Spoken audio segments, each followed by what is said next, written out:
It's Red Eye Radio. Talk about everything from politics to social issues and news of the day. Whether you're up late or you're just starting your day, welcome to the show. From the Uniden America Studios.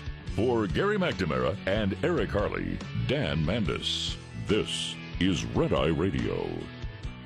866-90-RED-EYE is the phone number, 866-907-3339. Dan Mandis indeed, here for Gary and Eric. They return Sunday night, Monday morning, and welcome on into Red Eye Radio. Man, I got to tell you, this interview between Bret Baier and Kamala Harris, the internet is on fire with this thing because there was a lot of arguing.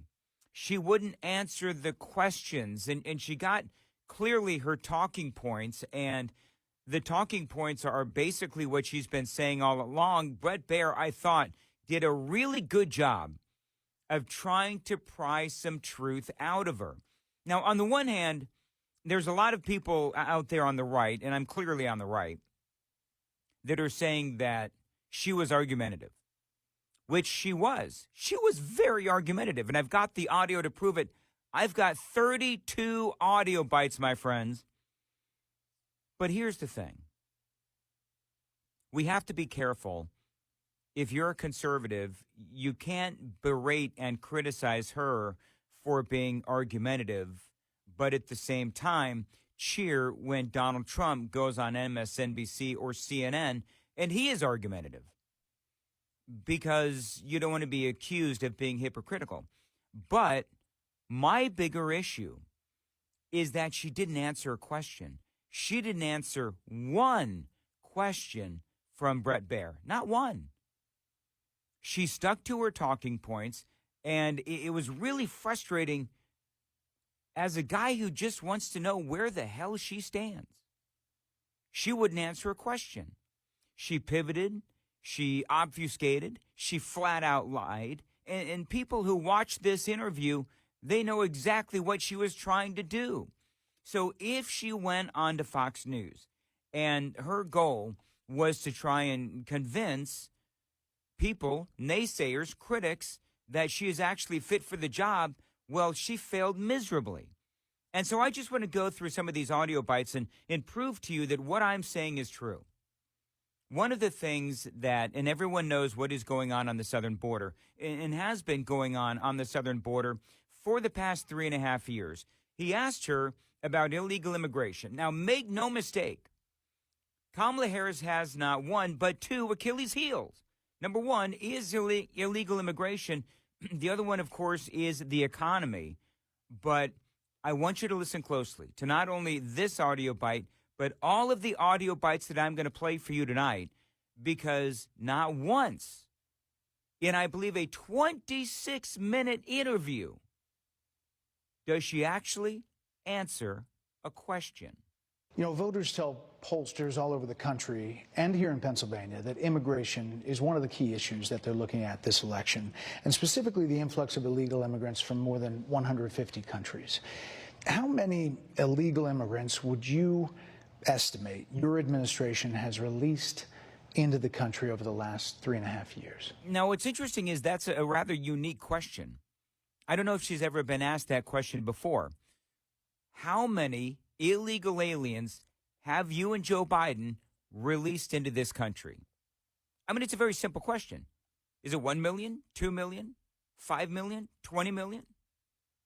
Well, she effectively dodged the question. Well, I'm glad you raised the issue of immigration, because I agree with you. It is a topic of discussion that people want to rightly have.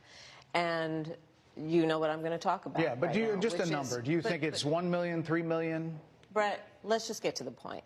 Okay, the point is that we have a broken immigration system that needs to be repaired. So, talking point, again, remember what I said. She's going to obfuscate, she's going to dodge, and then she's going to try to get back to her talking points. But I love how she says, you know, Bret, let's just cut to the chase.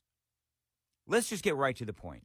She did that a couple of times. So your Homeland Security Secretary said that 85% of apprehensions. I'm not finished. We have it's a an rough immigration estimate of system 6 million people have been released into the country. And let me just finish. I'll get to the question, I promise you. I was beginning to answer. And when See, here's the problem, though.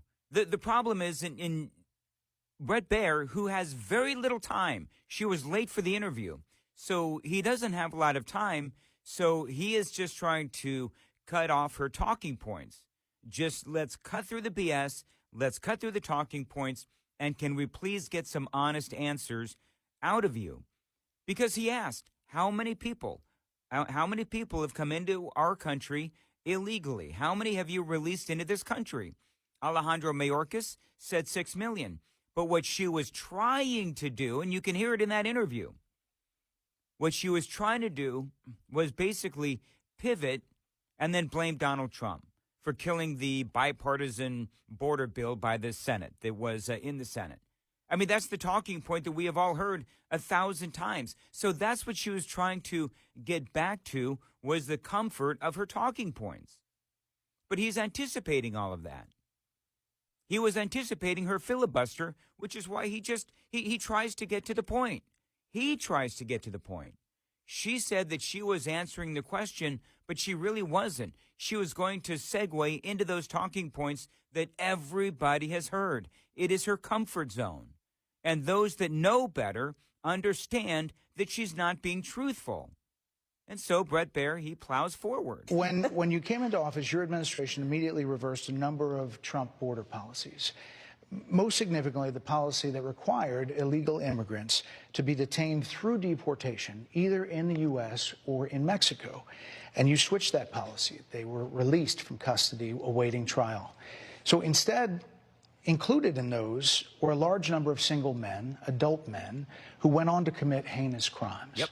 So, looking back, do you regret the decision to terminate Remain in Mexico at the beginning of your administration? Now, I love, and I talked about this last night, I love what Bret Baier is doing here, because what he's doing is he's trying to sort of get through all of the cobwebs of her talking points and get right to the decision that Joe Biden and Kamala Harris made on day one, as they're so fond of saying.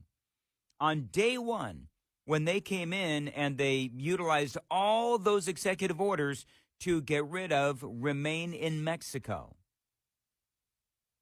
You know, she's always wanting to get back to, again, that very comfortable talking point where Donald Trump killed that bipartisan immigration bill. So he asked her the question about Remain in Mexico. This is, by many accounts, the single biggest factor in the millions upon millions of illegal aliens coming into our country, including the ones that killed innocent people. Listen as she, again, does not answer the question, and then, yes, she gets combative.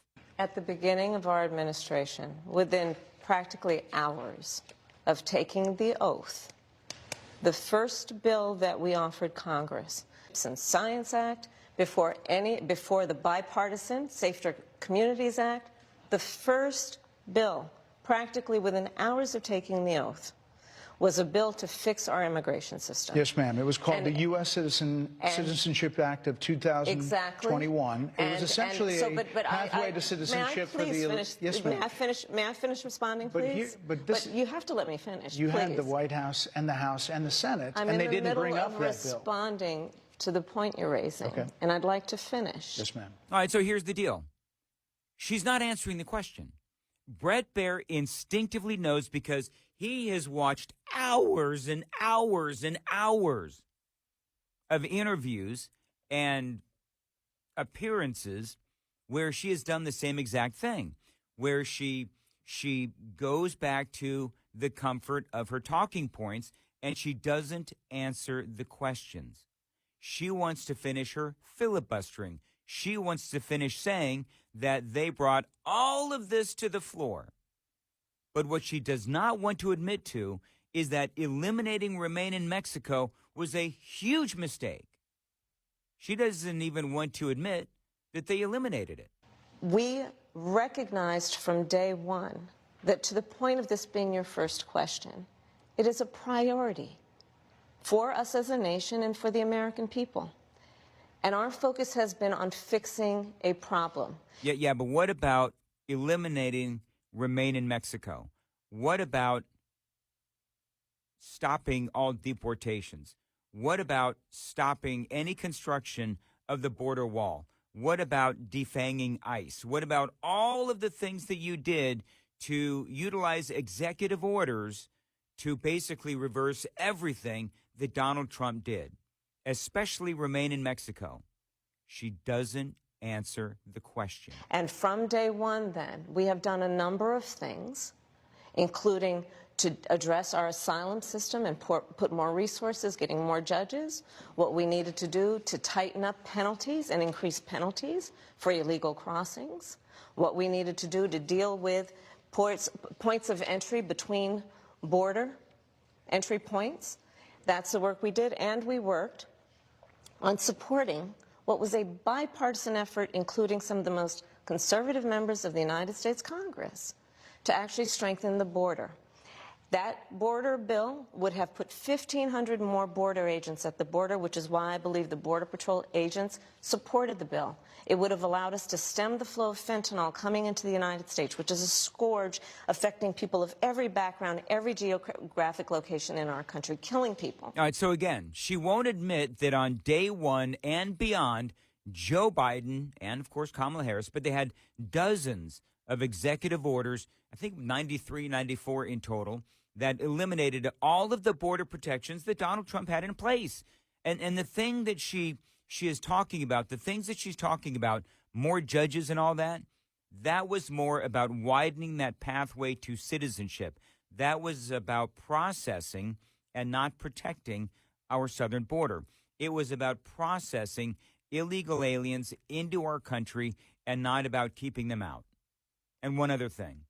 If you listen closely to this next audio bite, she continues to talk about the ideas that she and Biden brought to the table, and she goes into the tired talking point of, again, one more time, Donald Trump killing the bill. It would have allowed us to put more resources into prosecuting transnational criminal organizations, which I have done as the Attorney General, former Attorney General of a border state. Madam Vice President, a couple of things. Prosecuted trafficking of drugs, guns, and human beings. And Donald Trump, but let me just finish. Six Democrats voted against that bill. Learned about that bill and told them to kill it because he preferred to run on a problem instead of fixing a problem. And in this election, this is rightly a discussion that the American people want to have. And what they want are solutions, and they want a president of the United States who's not playing political games with the issue, I hear you, but actually is focused on fixing it. 6 Democrats voted against that bill. It would have allowed 1.8 million illegal immigrants into the country a year. A lot of conservatives had a problem with it. Well, yeah, and Democrats did too. We talked about that last night, as a matter of fact. And, you know, a lot of people are on Kamala Harris's side. They're talking about how Bret Baier was talking over Kamala Harris. But he had to do that. Bret Baier had to talk over Kamala Harris because if not, she would just bloviate. She would just continue to lie. She would just continue to not answer the questions, and all she would really do is just utilize those talking points. And by the way, those 6 senators, Democrats, that were also against that bill, Ed Markey, Elizabeth Warren, Bernie Sanders, Alex Padilla, Robert Menendez among them, a bunch of Democrats. So as much as she likes to say that this was a bipartisan bill that Donald Trump killed, it was also rejected in a bipartisan manner. The reason it failed, especially, of course, the Republicans will say this, is that it let in 1.8 million illegals. It would fund sanctuary cities. It would codify catch and release. It would fund NGOs. The lawyers would be funded to the illegal aliens by the American people, by taxpayer dollars. It would give work permits to illegals. It would do nothing to deport illegals. Byron Donalds tweeted all of this out earlier this evening, but this is nothing new to you. You listen to Red Eye Radio. You know all of this stuff. The American people, by and large, they may not. So as much as she is wanting to utilize that common talking point that Donald Trump and the Republicans killed the bill, it was also killed by Democrats who basically said that the bill didn't go far enough to encourage illegal immigration. So there's a lot here, and let me tell you something. I have not even begun to play all of the audio that I have. Your comments as well, 866-90-RED-EYE, if you've got any comments on what you thought about the interview between Bret Baier and Kamala Harris. Would love to hear it, 866-907-3339. My name is Dan Mandis, in for Gary and Eric. This is Red Eye Radio. This report is brought to you by Shell Rotella. With advanced synthetic technology, is designed to help keep your rig running with more mileage and less maintenance. As the seasons change, so does truck maintenance. Cold weather can affect everything from your batteries and air brake system to tire inflation and fuel lines. Here's a maintenance tip to help make sure your rig is ready when winter comes knocking. When temperatures fall, the paraffin wax in diesel fuel can thicken so much it clogs fuel filters or solidifies to the point where it will no longer flow. Invest in a new fuel filter now and consider adding a winter fuel additive to your maintenance routine to help prevent fuel gelling. To learn more about winterizing your truck, find a professional technician today and ask about their fuel additives and fuel filters. Get in touch with Red Eye Radio, toll free at 866-90-RED-EYE.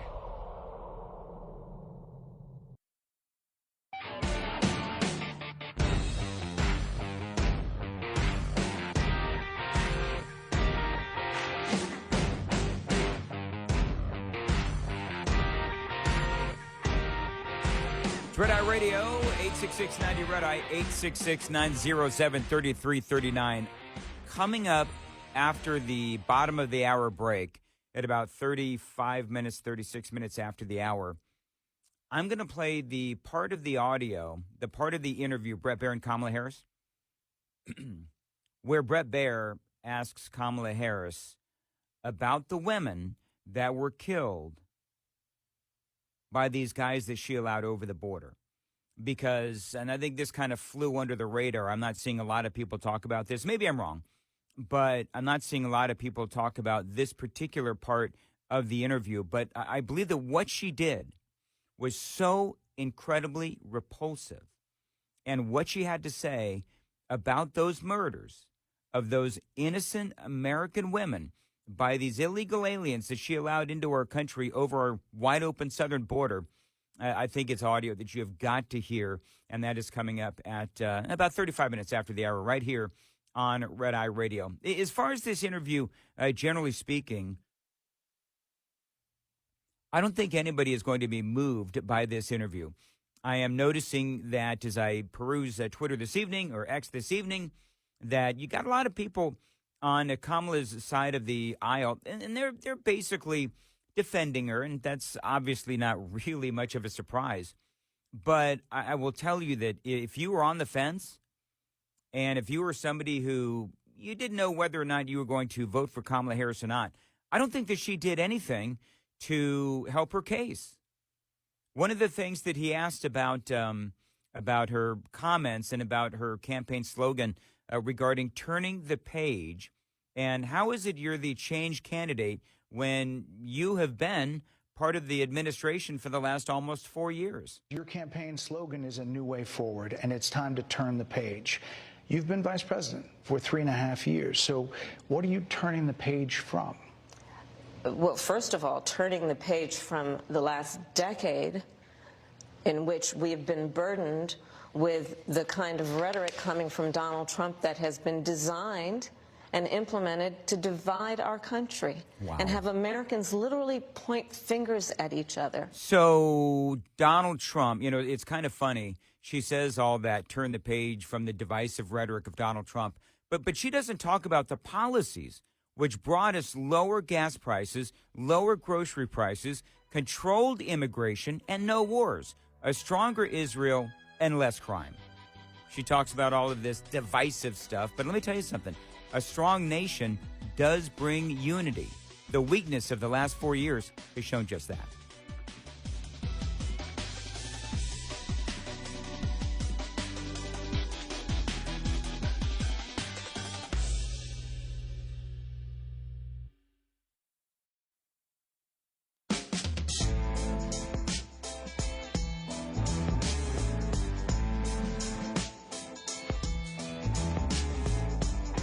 Red Eye Radio from the Uniden America Studios. Now, for Gary McNamara and Eric Harley, here is Dan Mandis.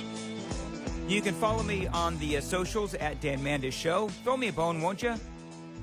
And follow me on X at Dan Mandis Show, and also on Facebook and all the other socials as well. I host a morning show in Nashville, Tennessee on Super Talk 99.7 WTN, a proud Red Eye Radio affiliate. And I'm playing some of the more relevant audio from Bret Baier's interview with Kamala Harris earlier this evening. And it is really interesting because the spin on the left, at least for some, is that Kamala Harris absolutely killed it. You know, she really didn't, in the sense that she didn't answer any questions. But one of the more brutal questions that Bret Baier asked had to do with the women here in America that were killed by the illegal aliens that came across her wide open southern border. Listen. Jocelyn Nungari, Rachel Morin, Laken Riley, they are young women who were brutally assaulted and killed by some of the men who were released at the beginning of the administration, well before a negotiated bipartisan bill. Former President Clinton actually referred to Laken Riley Sunday campaigning for you in Georgia, saying if those men had been properly vetted, Laken Riley probably would not have been killed. So if it wouldn't have happened, this is well before any negotiation.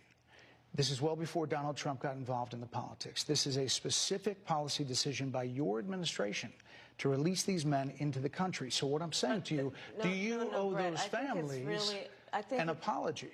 Let me just say, first of all, those are tragic cases. There's no question about that. There is no question about that. And I can't imagine the pain that the families of those victims have experienced for a loss that should not have occurred. You know, when she says, and then I'll play the rest of the clip, but when she says for a loss that should not have occurred, well, that is most certainly true. Because these men should not have been let into our country. And what Bret Baier was talking about regarding the timeline is that Bill Clinton the other day, we talked about this, it was either yesterday or the day before, where he said that, number one, these people that are being let into our country, if they're stopped, they're not being vetted. They're not being vetted appropriately. And bottom line is we have no idea who is coming into our country. That's number one. The other part of this is that she keeps saying, and I don't mean to belabor the point, but she keeps saying that Donald Trump killed the bipartisan Senate immigration bill, and she's gearing up to say that here as an excuse to try to blame Donald Trump for the murders of these three women. What Bret Baier is saying is, no, these guys came into the country well before all of that took place, well before that negotiation happened in the Senate. These men came into our country. There was absolutely no protection on the southern border, and nothing was being done because Kamala Harris and certainly, of course, obviously Joe Biden executive ordered all of those Donald Trump immigration policies out of existence. And they came in and they killed those women. So, yeah, when she says that these killings should not have occurred, well, yeah, she was right. So that is true. Yeah, it is true. And so one of the things that Bret Baier said, and again, this is for me the most brutal part of the entire interview, because the American people are absolutely horrified at the murder of these women. And Bret Baier, he talks about whether or not she should apologize to the families of those women killed. And let's face it, it's not only just these three women. There are thousands of people whose lives, Americans, whose lives have been impacted one way or another by these illegal aliens that have come into our country. Really millions when you start counting the families. I mean, you talk about the people that have been injured, the people that have been killed, and the friends and family of those that have been injured and killed. The impact of this rampant illegal immigration, I think we're going to be feeling the effects of this clearly for decades. They were let in. and then they did bad things. They killed people. You want to talk about Springfield, Ohio? They always talk about how they give these folks driver's licenses, then they get behind the wheel of a car, accidents happen, and people are killed. And the conversation continued. It is also true that if a border security had actually been passed 9 months ago, it would be 9 months that we would have had more border agents at the border, more support for the folks who are working around the clock trying to hold it all together. Madam Vice President. To ensure that no future harm would occur. And this election in 20 days will determine whether we have a president of the United States who actually cares more about fixing a problem, even if it is not to their political advantage in an election, because there was a solution, Bret. Madam Vice President, it was a policy decision in the early part of your administration. I will let one of the mothers talk about it. Take a listen. Because of the Biden-Harris administration open border policies catch and release, they were enrolled in the Alternatives to Detention program. This meant that they were released into the United States. It was not even a full 3 weeks later that they would take my daughter, Jocelyn Nungare's life. I believe the Biden-Harris administration open border policies are responsible for the death of my daughter. That's the early days. So do you owe them an apology is what I'm saying. I will tell you that I am so sorry for her loss. I'm so sorry for her loss. Sincerely. You know that I'm sorry for your loss isn't an apology. That's like saying, I'm sorry that you're upset. Bret Baier is absolutely right. Kamala Harris, Joe Biden, Alejandro Mayorkas, they owe the families of these girls an apology. An apology for a wide open border policy that allowed these folks to come into our country illegally. Then they killed their loved ones. So, yeah, there should be some sort of an apology.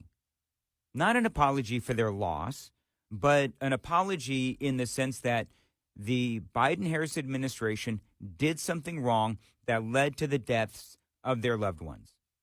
I'm sorry we made a mistake. I'm sorry we had an open border. That's the apology that Kamala Harris owes. And so I'm sorry for your loss, that is BS. Baier goes into, again, the discussion about the Border Patrol and how they did support that border bill. But they have also said in the last several days, I played you this audio earlier in the week, they also said that Kamala Harris is an absolute failure.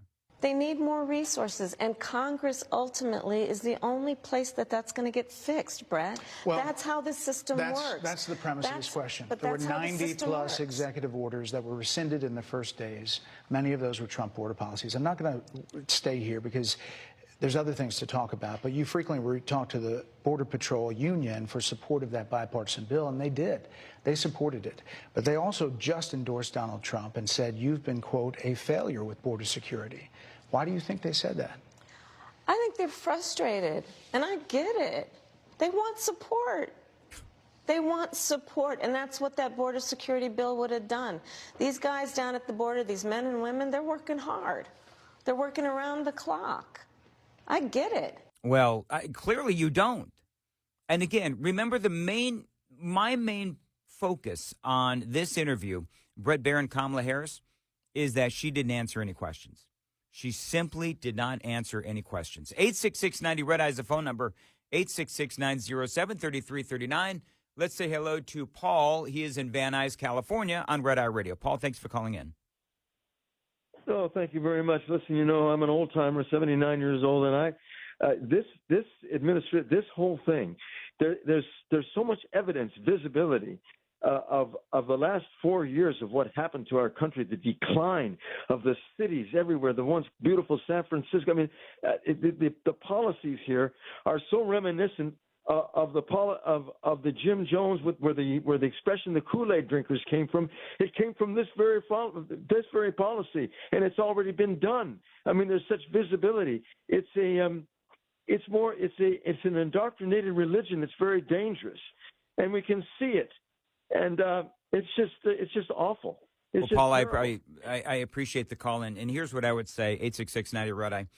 Here's what I would say: Paul is absolutely right when he says that the visuals are astounding. The visuals right in front of our eyes, whether it is San Francisco, whether it's the homeless in Los Angeles, San Francisco, Sacramento, whether it is, all across the country, whether it is the illegal aliens that have come into our country, the migrants that are taking over, city blocks and hotels in cities all across America, the money that we are putting towards these migrants, the money that we're putting and the resources that we're putting towards all of this is just insane. And so when Paul says that we see all of this in front of our eyes, here's what's changed. What's changed is that we can see all of this right now on the internet. We can see it on social media. We can see it on YouTube. The American people are posting all of this. And we can see it in real time. We don't have to pay attention to the White House press briefings. We don't have to pay attention to Joe Biden or Kamala Harris or Alejandro Mayorkas as they try and, basically gaslight America.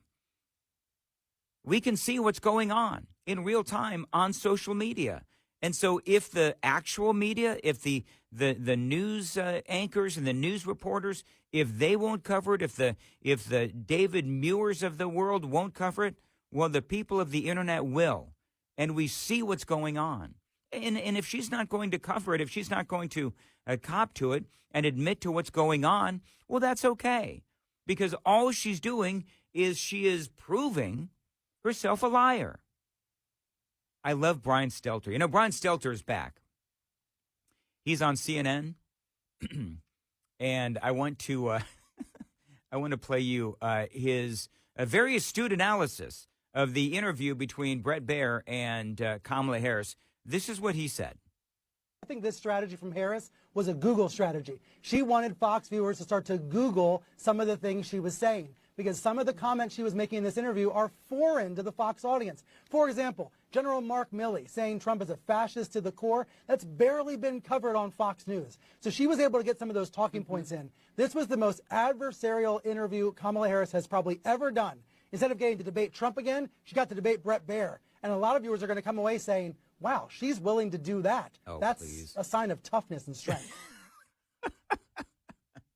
As Brian Stelter, he's back and he's on fire. He's en fuego. So a couple of things. Number one, that whole Mark Milley thing, that was, I think, in a book. And Fox News has covered that. Talk radio has covered that. Just because, we don't have, Fox News, just because they don't have, 5 or 6 panel discussions on what Mark Milley says, doesn't mean that it is not being covered on Fox News. They just put it in the proper context. It's part of a book. And for Mark Milley, and, I think he got fired or he stepped down because of some sort of a controversial, I forget exactly the reason why he stepped down. But to be honest, there's all kinds of people that are within Trump's old administration that will say nasty things about Donald Trump. Doesn't matter. It doesn't matter. It's all about the policies. Do you know how many people have said nasty things about Kamala Harris? Many, many, many people have said nasty things about Kamala Harris. And, to be perfectly candid, I'm all about the policy. I don't necessarily care what Mark Milley. This is why I don't really know what he said. I think it was in a book by Bob Woodward, if I'm not mistaken. But I don't really care what it is that Mark Milley says about Donald Trump being a fascist. You know why? Because that is such a common talking point at this point that I just don't care. And the majority of the American people don't care. They worry about the economy and illegal immigration. We'll return next on Red Eye Radio. Lines open for your calls. 866-90-RED-EYE on Red Eye Radio.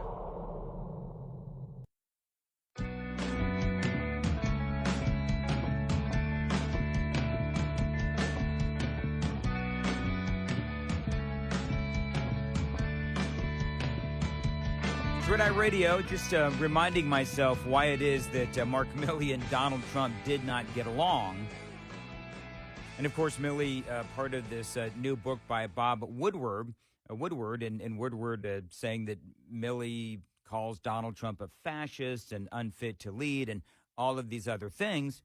Well, you know, Milley, he was part of the whole Chinese spy balloon fiasco, the Afghanistan withdrawal fiasco. He accused Donald Trump of wanting to use the military against American citizens. That is way out of context.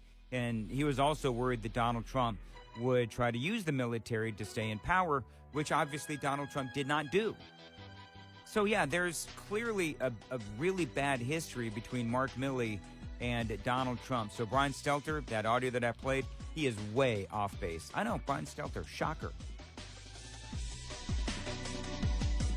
Top of the Hour News is brought to you by House Products. Visit houseproducts.com. This is Red Eye Radio on Westwood One.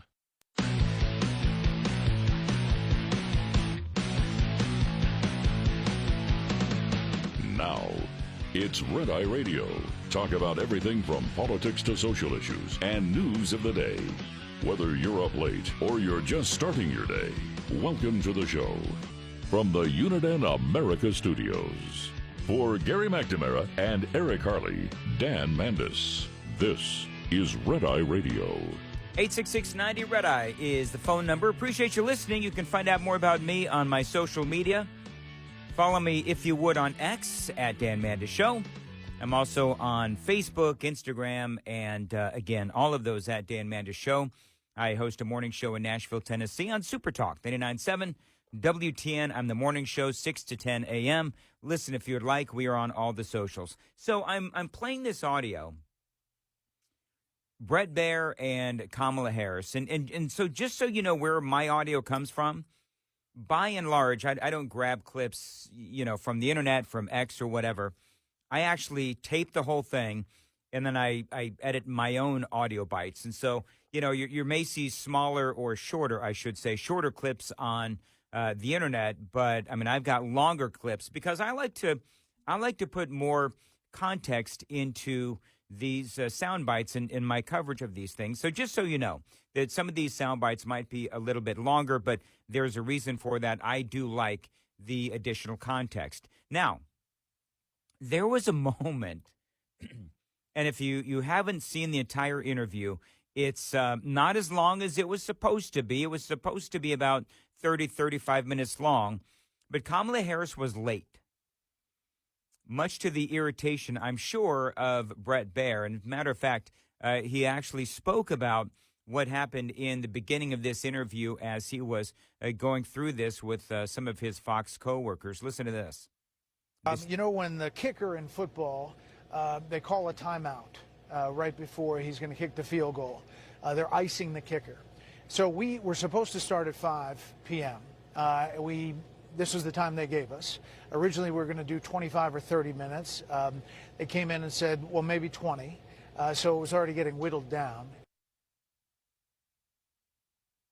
Yeah, and he was very upset about this, as he should be, because as it's getting whittled down, what he's really worried about, he's worried about the fact that they needed to turn this around very quickly. And so his 30-minute interview or 35-minute interview got whittled down to a lot shorter. And clearly, if you're somebody who is trying to do a substantive interview and you know that you're interviewing somebody who is known to filibuster, who is known to stick to her talking points, well, then that's part of the reason I think why some would say that he was interrupting Kamala Harris during this interview. But the reality is it wasn't that he was interrupting her, more like he was trying to get her to answer the damn question. Because I watched that interview not once but twice, and then I was editing all the audio so that I could present it to you. And I would challenge anyone to tell me one question that she actually answered. She didn't answer any of them. One of my favorite parts of the interview was when she was asked about Joe Biden's decline. She didn't see this coming. Now realize that she is constantly going after Donald Trump as unstable, yet she was silent when it came to Joe Biden and his decline. He's misguided. You say now He's unstable. He is unstable, Brett. He's not well. You say he's mentally not stable. He's not stable. Let me ask you this. You told many interviewers that Joe Biden was on his game, that ran around circles on his staff. When did you first notice that President Biden's mental faculties appeared diminished? Now, I want to let you know, this is a visual, but the look on her face, you want to talk about it. You want to talk about a deer in headlights. That's what Kamala Harris was, and she didn't know how to answer this question. Biden's mental faculties appeared diminished. Joe Biden, I have watched from the Oval Office to the Situation Room, and he has the judgment and the experience to do exactly what he has done in making very important decisions on behalf of the American people. There were no concerns raised? Brett, Joe Biden is not on the ballot. I understand. And Donald Trump but is. you talked about it. And Donald Trump After George Clooney said within a few minutes of talking to President Biden at a fundraiser that he thought this was not the same Joe Biden that we saw on the debate stage. Donald Trump is on the ballot. I understand. You met with him at least once a week for 3.5 years. You didn't have any concerns? You know, I love how she's saying, and you'll notice she got her, big girl voice on. Brett, Donald Trump is not on the ballot. You know what this is about, Kamala? This is about judgment, it's about character, and it is about truth. That's what this is about. The entire nation, the entire world. For the last 2 years, we've been watching Joe Biden's decline, and you denied it. This is a character issue. This isn't about Joe Biden's decline. This is about your willingness to tell the American people the truth. This is about your character, your ability or reasonable ability to tell the truth, or about your judgment. Because either you have a lack of judgment if you didn't see his obvious decline, or you purposely lied and gaslit the American people. So which is it? And you can try to sit here and use your big girl voice and tell Bret Baier that Donald Trump is Joe Biden is not on the ballot, Donald Trump is. Well, that's all fine, well, and good. It's not about those two, it's about you. It is about your character and your lying and your gaslighting, and she just did it again. The vast, vast majority of the American people do believe that Joe Biden is unfit for office. And I love how, in the beginning of that soundbite, you had Kamala Harris saying that Donald Trump was unfit for office, that Donald Trump was unstable. Really? Because it seems to me like, and this goes right back to what Milley said, supposedly, about Donald Trump being a fascist and unfit for office as well. I'm sorry, you two, and all you folks on left and all you media members as well. Seems to me like Donald Trump did a pretty damn good job in the 4 years that he was in office. Yeah, he spent a lot of money, but you know what? We could afford groceries. We didn't have 9.3% inflation. We weren't involved in all these wars. We didn't have rampant illegal immigration. Crime wasn't through the roof. So you can sit here and you can say that Donald Trump is, air quoting, unfit to lead. But you know what? An obvious analysis of the two presidencies, Joe Biden and Kamala Harris versus Donald Trump, it is clear to everyone that Donald Trump is fit to lead. He was fit to lead then, and he's fit to lead now. And still, Kamala Harris ignores the actual question that Bret Baier asked. I think the American people have a concern about Donald Trump, which is why the people who know him best, including leaders of our national security community, have all spoken out. Even people who worked for him in the Oval Office, worked with him in the Situation Room, and have said he is unfit. All right, so she stuck to it. But again, remember, if you're just joining us in this hour, the theme to my coverage tonight is that Kamala Harris did not answer one question. Eduardo is in Tampa, Florida on Red Eye Radio. Eduardo, how are you? Yeah, Dan, thank you for taking my call. Well, unfortunately, the interview didn't lead the news updates. That's not surprising. Something about Bob Woodward. But she needs some coaching, and it's too bad for her because she never ran a company like Donald Trump did, because that might have helped her interview skills. Right. So if I were an advisor, I would have passed on this interview. I would have taken the more friendlier like CNN or MSNBC. Yeah, but you know what, Eduardo, that's a great point. But the reason why she did it is because she's losing or lost all of her momentum. So she realizes that the softball interviews are no longer working, and she's realizing now that she does have to do something a little. I can't believe I'm going to frame it this way. Where's Tim Waltz? I heard somebody earlier. Where's Tim Waltz? I haven't seen him too much on there.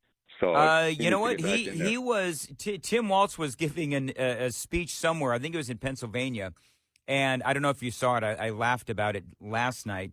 Where Tim Waltz is involved in this whole thing where he's trying to be like this rural, rugged man, but he's sort of metrosexual kind of a guy, but he's out there in flannel and some sort of a hunting cap, and it is true. He looks like Elmer Fudd as he goes out there pheasant hunting, but can't even operate his firearm. And, Eduardo, I very much appreciate the call. Hope you're doing well out there in Tampa.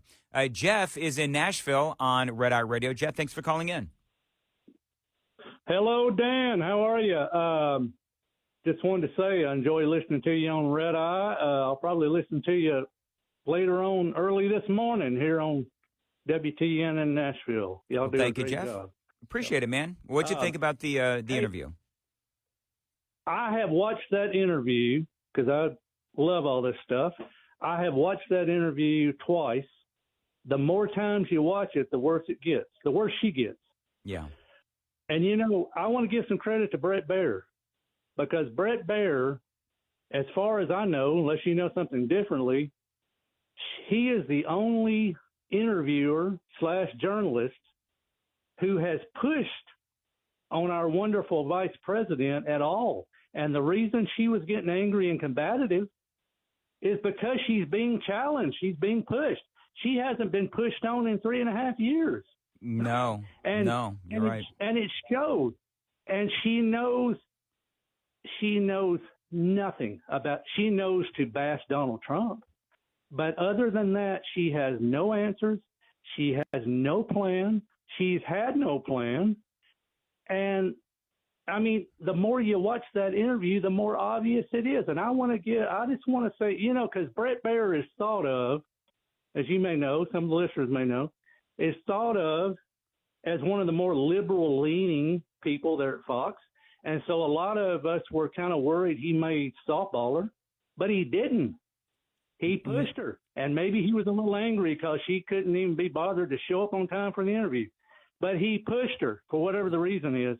And she's not used to that. And she broke. If the interview had went on another 30 minutes, she would have cracked even more. Oh, yeah. And here's the thing. And Jeff, I really appreciate the call. Remember that part of what I said in the first hour was that she kept trying to desperately pivot back to her talking points. Part of what they do, it's a cat and mouse game. So you ask the interviewee a question, and then Kamala Harris, if you study her, she'll say, well, I appreciate you bringing that question up. Then what she does is she'll state the question again. She'll state the situation. Then she'll segue into her well-rehearsed talking points. And so what Bret Baier was doing, and Jeff, you're absolutely right, is a lot of people will say, well, he was interrupting her. That misogynist man pig. No, what he was trying to do was he was trying to force her to answer the question. He only had about 20 minutes. And so him interrupting her, if that's what you want to call it, was him trying to keep her away from the talking points and actually answer the question. And I very much appreciate the call. 866-90-RED-EYE is the phone number. And Michael is in Portland, Oregon on Red Eye Radio. Michael, thank you for calling in. How you doing tonight? I'm all right, man. What'd you think? So I'm watching this, and there's one question that just keeps going through my mind that no one seems to ask Biden or Harris, and that is, Trump had all these executive orders that put a Band-Aid on the border, that helped secure it, that helped stop the illegal immigration in the United States. And they removed them before they presented a bipartisan bill, before they tried to get a bill passed. They just removed it and then made it worse, and it would have never even come to light if it hadn't been for Governor Abbott sending all these illegal aliens into the sanctuary cities. No one would have ever said anything, done anything, or heard anything about it. But when it became public just before the election, they had to act on it. And now they're trying to blame Trump for it. But why would they make it worse before they tried to get a solution? So a couple of things, Michael, and I appreciate the call. One of the things that they did, Bret Baier, he did ask this. I don't know if you listened to the first hour. I'm going to replay the audio, but he did ask that exact question. He said on day one, because Kamala Harris, she likes to talk about how on day one they put in this legislation, how they wanted to, via executive order, they wanted to do all of these things to fix our broken immigration system. And she wants to focus on that. And by the way, that legislation was voted down by not only the Republicans in the Senate, but also the Democrats in the Senate. But she wants you to just focus on that. Bret Baier, what he did was he tried to get her to focus on those executive orders that did just as you say, where she came in and Biden came in and they stopped the Remain in Mexico policy. They put a moratorium on all deportations. They defanged ICE, and they stopped all of the border wall construction, among many other things. 94 executive orders. She desperately does not want to talk about that. Bret Baier held her feet to the fire. I'll play some of that audio coming up next. More of your calls as well. 866-90-RED-EYE, 866-907-3339. My name is Dan Mandis, in for Gary and Eric. This is Red Eye Radio. Brought to you by FPPF, Fuel Power Max. After fuel, an owner-operator's second biggest variable cost is tires. To save, get as much life out of them as possible with good habits. Maintain proper inflation. It's free and easy, yet it's the highest saving maintenance you can perform on the truck. Improper inflation is by far the greatest reason tires fail early. Perform routine maintenance. If a technician can by hand initiate irregular movements in tie rod ends, kingpins, wheel bearings, and torque rods, that spells trouble. Fight irregular wear by replacing suspension components. On the steer axle, change your shocks at least as often as you change your tires. On the drive axle, replace shocks halfway through the tire's life, and when the tires are changed too. Finally, employ good driving habits. You have full control here.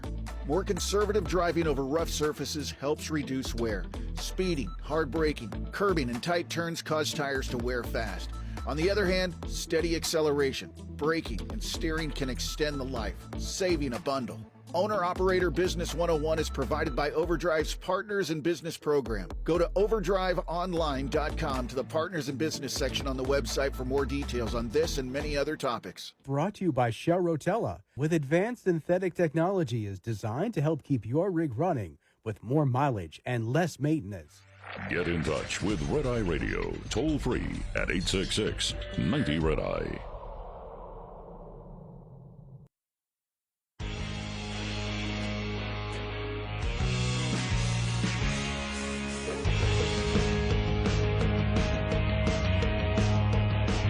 Red Eye Radio, 866-90-RED-EYE. I'll play that audio of Kamala Harris refusing to acknowledge the executive orders of Joe Biden and Kamala Harris during the interview with Bret Baier earlier this evening. And so we'll get to that audio after the bottom of the hour break, because there's a lot there.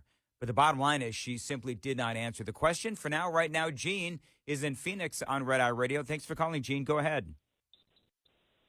Hi, thanks, Dan. Liberals are complaining that Bret was too harsh on Harris, or he was constantly interrupting her. But we need to just look back at Sunday, where Kristen Welker was interviewing Speaker Johnson and Martha Raddatz was interviewing Senator Vance. They were brutal to these guys. It seems that it's okay for someone on the left to, go after somebody on the right. But if it happens to be the other way around, they just cower. And then the other thing that was mentioned when Bret said, 70% say the country's on the wrong track. She then blames Trump for that. Yeah. Man, hypocrisy is on display here. Well, it is, and I appreciate the call, Gene. And you're right about the hypocrisy. That's number one. But the other thing that you're right about is the fact that there seems to be this demand from the media that Bret Baier and all these journalists treat Kamala Harris with kid gloves. That's not the way that this works at all. She goes in, she's expected to answer the questions. If she's going to filibuster, that's not going to work. She needs to answer the questions and get away from her talking points.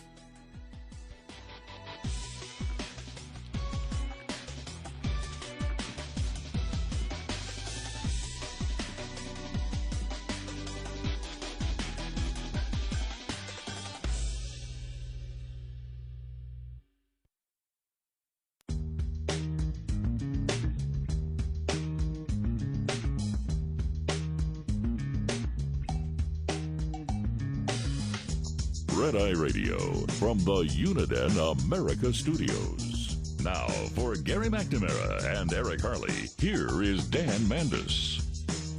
86690 Red Eye. I love what JD Vance tweeted out. To my Democratic friends, maybe you should consider swapping Kamala Harris for Joe Biden. I do. I think that's funny. This was not a good appearance for Kamala Harris. Now, a guy called up earlier and referenced some audio that I'm going to play here real quickly. Then I'm going to get to a couple of your calls. But one of the things that she clearly did not want to talk about was the executive orders from Joe Biden, where he came in, and as y'all know, he came in and did a lot of executive orders that eliminated Donald Trump's policies regarding our then far more safe southern border. And Biden came in and he did all the things that we've talked about ad nauseum. He eliminated, the Remain in Mexico policy. He stopped all border wall construction, and he stopped all of the deportations, basically telling everyone, come on in, come on in. And so that was a very big deal, especially the Remain in Mexico policy. And so Bret Baier, he was dead to answer the question about these executive orders. And did she regret what Joe Biden did? This was how that conversation went. When you came into office, your administration immediately reversed a number of Trump border policies. Most significantly, the policy that required illegal immigrants to be detained through deportation, either in the U.S. or in Mexico. And you switched that policy. They were released from custody awaiting trial. So instead, included in those were a large number of single men, adult men, who went on to commit heinous crimes. So, looking back, do you regret the decision to terminate Remain in Mexico at the beginning of your administration? Very, very simple and very specific question. And she has not, I don't believe, been given that question before. This was her response. At the beginning of our administration, within practically hours of taking the oath, the first bill that we offered Congress, since Science Act, before the bipartisan Safer Communities Act, the first bill, practically within hours of taking the oath, was a bill to fix our immigration system. Yes, ma'am. It was called the U.S. Citizenship Act of 2021. Exactly. It was essentially a pathway to citizenship for the... Yes, ma'am. May I finish responding, please? But you have to let me finish, You please. had the White House and the Senate, I'm and they didn't bring up that bill. I'm in the middle of responding to the point you're raising, and I'd like to finish. Yes, ma'am. I'm gonna cut to the chase here because I know that a lot of you want to chime in on this. She never answered the question. Remember, all of my coverage tonight on Red Eye Radio focuses on the fact that she did a 26-minute interview or so, and she didn't answer one question. And so you've got Bret Baier. He asked a very simple question. Do you regret rescinding the Remain in Mexico policy? and she wouldn't answer the question, instead focusing on the legislation that ultimately turned out to be the bipartisan Senate deal, blah, blah, blah, blah, blah, which, by the way, Donald Trump didn't kill. It was a piece of legislation that Democrats, I think 5 or 6 Democrats, including Elizabeth Warren and Bernie Sanders and Bob Menendez, Gold Bar Bob, they all said, no, we're not going to support this. So for Kamala Harris, she kept trying to get back to her sound bites desperately, and Bret Baier was trying to get her to simply answer a question. I thought that he did a really good job myself. Unfortunately, though, she really didn't answer any questions at all. 866-90-RED-EYE, and Wesley is in Myrtle Beach, Florida on Red Eye Radio. Hey, Wesley. Hey, Dan. How you doing, bud? I'm good. Go ahead, sir. Yes, gotcha. Go ahead. Yes, sir. I'm calling because this administration is the worst administration, as far as I'm concerned, in U.S. history, and namely because what they did when they eliminated what Trump had put in place without coming out with a plan beforehand. They should have had a plan in place first and then said, okay, we'll eliminate that. But, however, this has affected me and my family on a very drastic level. I ended up losing my 17-year-old son the day after Christmas, two Christmases ago, due to one of his friends ended up getting a hold of what they thought were Xanaxes, and it ended up being slammed full of fentanyl, and it killed my son the day after Christmas. I'm so sorry. Now, my son had, me and my now ex-wife, we had gotten divorced, and this is my middle child, and he had been going through a rough patch with dealing with our divorce, and of course, me and my ex-wife, we had started giving him counseling through a psychiatrist, and the psychiatrist wanted to put him on Xanaxes, and of course, eventually that was stopped. And one day, one of his friends decided, oh yeah, I have some Xanaxes if you want one. And he took a Xanax, and it killed him Christmas night. And just for me, from my perspective, and listen, I've been a Democrat my whole life, and up until these two idiots got into the White House. Yeah. And this whole situation of what they did it's not only ruined, it killed my son. It's ruined our family. And it's killed countless amounts of people, especially children. Well, let me ask you, and Wesley, you're right. Let me ask you. Everyone knows fentanyl. It's coming over the southern border. It comes from China. Joe Biden, Kamala Harris have refused to do anything about it. At the very least, Donald Trump called out China and did everything he could to stop the fentanyl coming across our southern border. Kamala Harris and Joe Biden simply have not. No. Where did the friend? Do you know where did the friend get that pill that was supposed to be a Xanax, but it was filled with fentanyl? Well, here's the crazy thing. After me and my son's friend's father, we did some deep investigation ourselves, and come to find out, they had gotten the fentanyl from an illegal in Sumter, South Carolina. And effectively, and I was able to trace this fentanyl back to the Sinaloa gang, or the Sinaloa cartel down in Mexico. And, and to me, this directly goes hand in hand with this Biden administration border policy, which is no policy as far as I'm concerned. Yeah. And, so is the illegal that sold them this drug that ultimately killed your son? Has he faced any consequences? Do they know where or who he is? I mean, what's going on with that, if anything?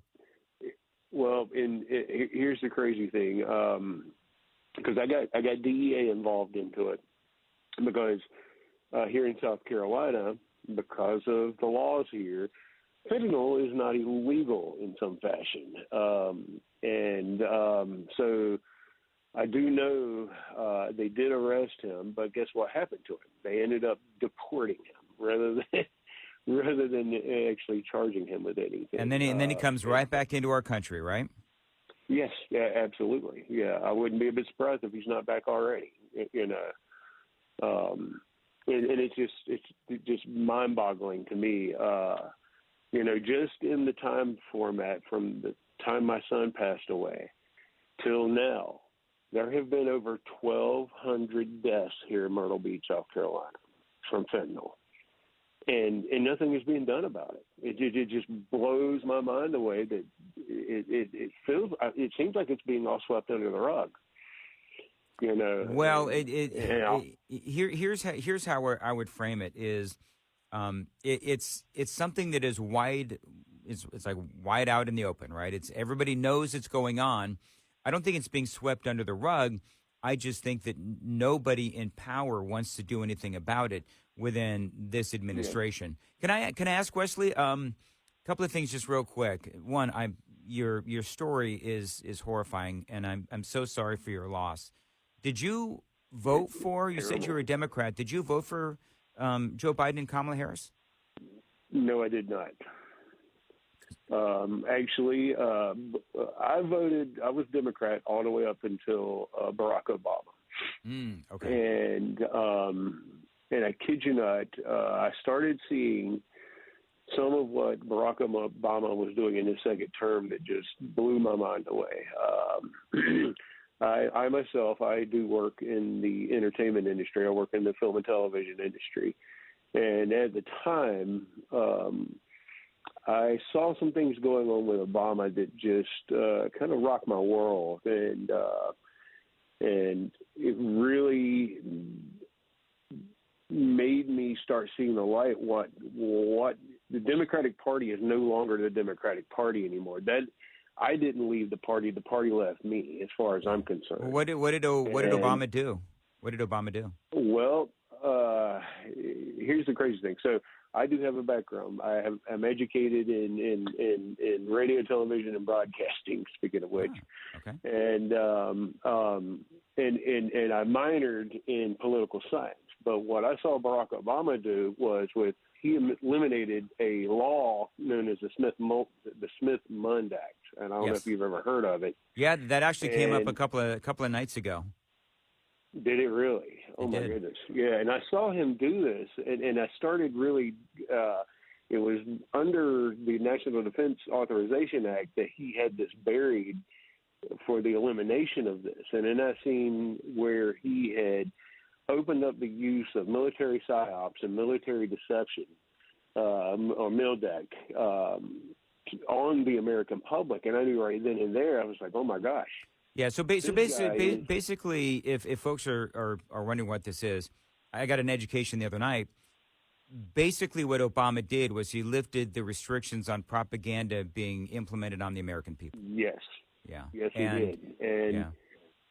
But one of the things, Wesley, I would say to that, and I did say this the other day, was I don't like that. Clearly, I don't like that. But when you look at what is going on in the media today, there's a lot of propaganda going on MSNBC and CNN and a lot of these networks as well. So I appreciate your ire and your frustration with what Obama did way back when.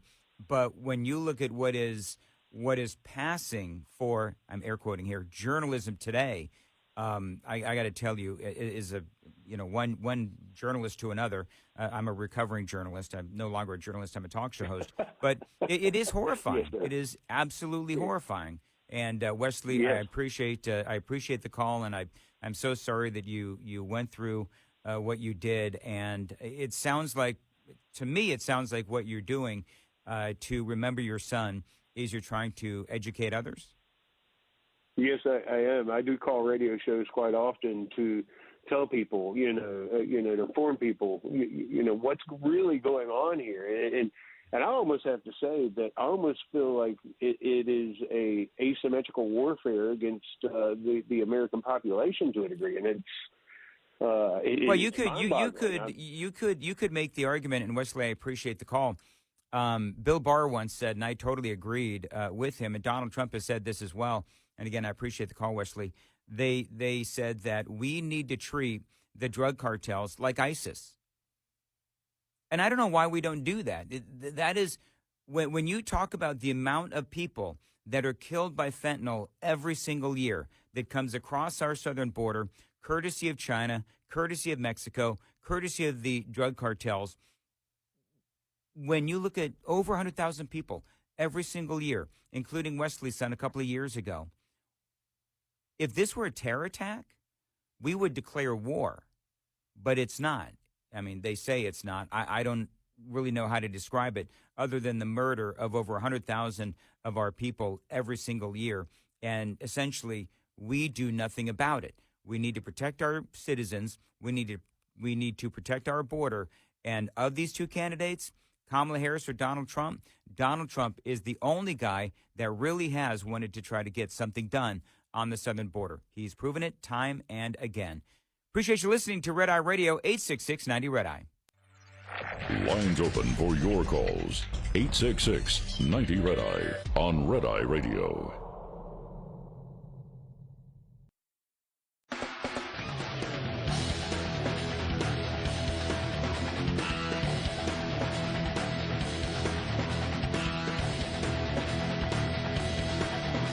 Red Eye Radio, 866-90-RED-EYE is the phone number, 866-907-3339.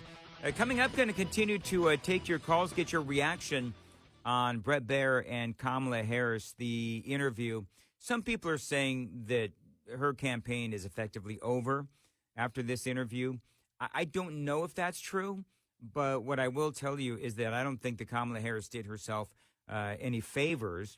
And I think Bret Baier came out looking really good. I've got some more audio for you that I haven't quite played yet. You can follow me on X, if you would, please, at Dan Mandis Show.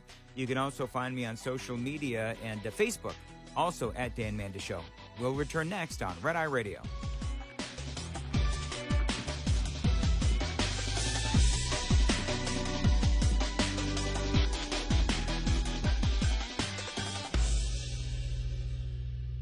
This is Red Eye Radio on Westwood One.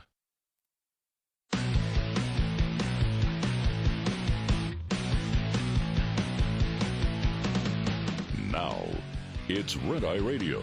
Talk about everything from politics to social issues and news of the day. Whether you're up late or you're just starting your day, welcome to the show.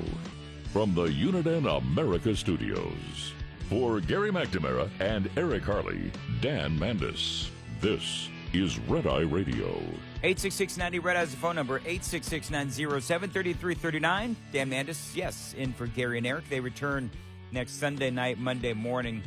Going over all of the relevant audio as Bret Baier did his interview with Kamala Harris. A lot of people are talking about the way that the interview ended. I want to play some audio for you. This is Bret Baier as he's trying to get as much information out of Kamala Harris as he possibly can. And I'm just going to tell you, if you're just joining us, he didn't get a whole heck of a lot.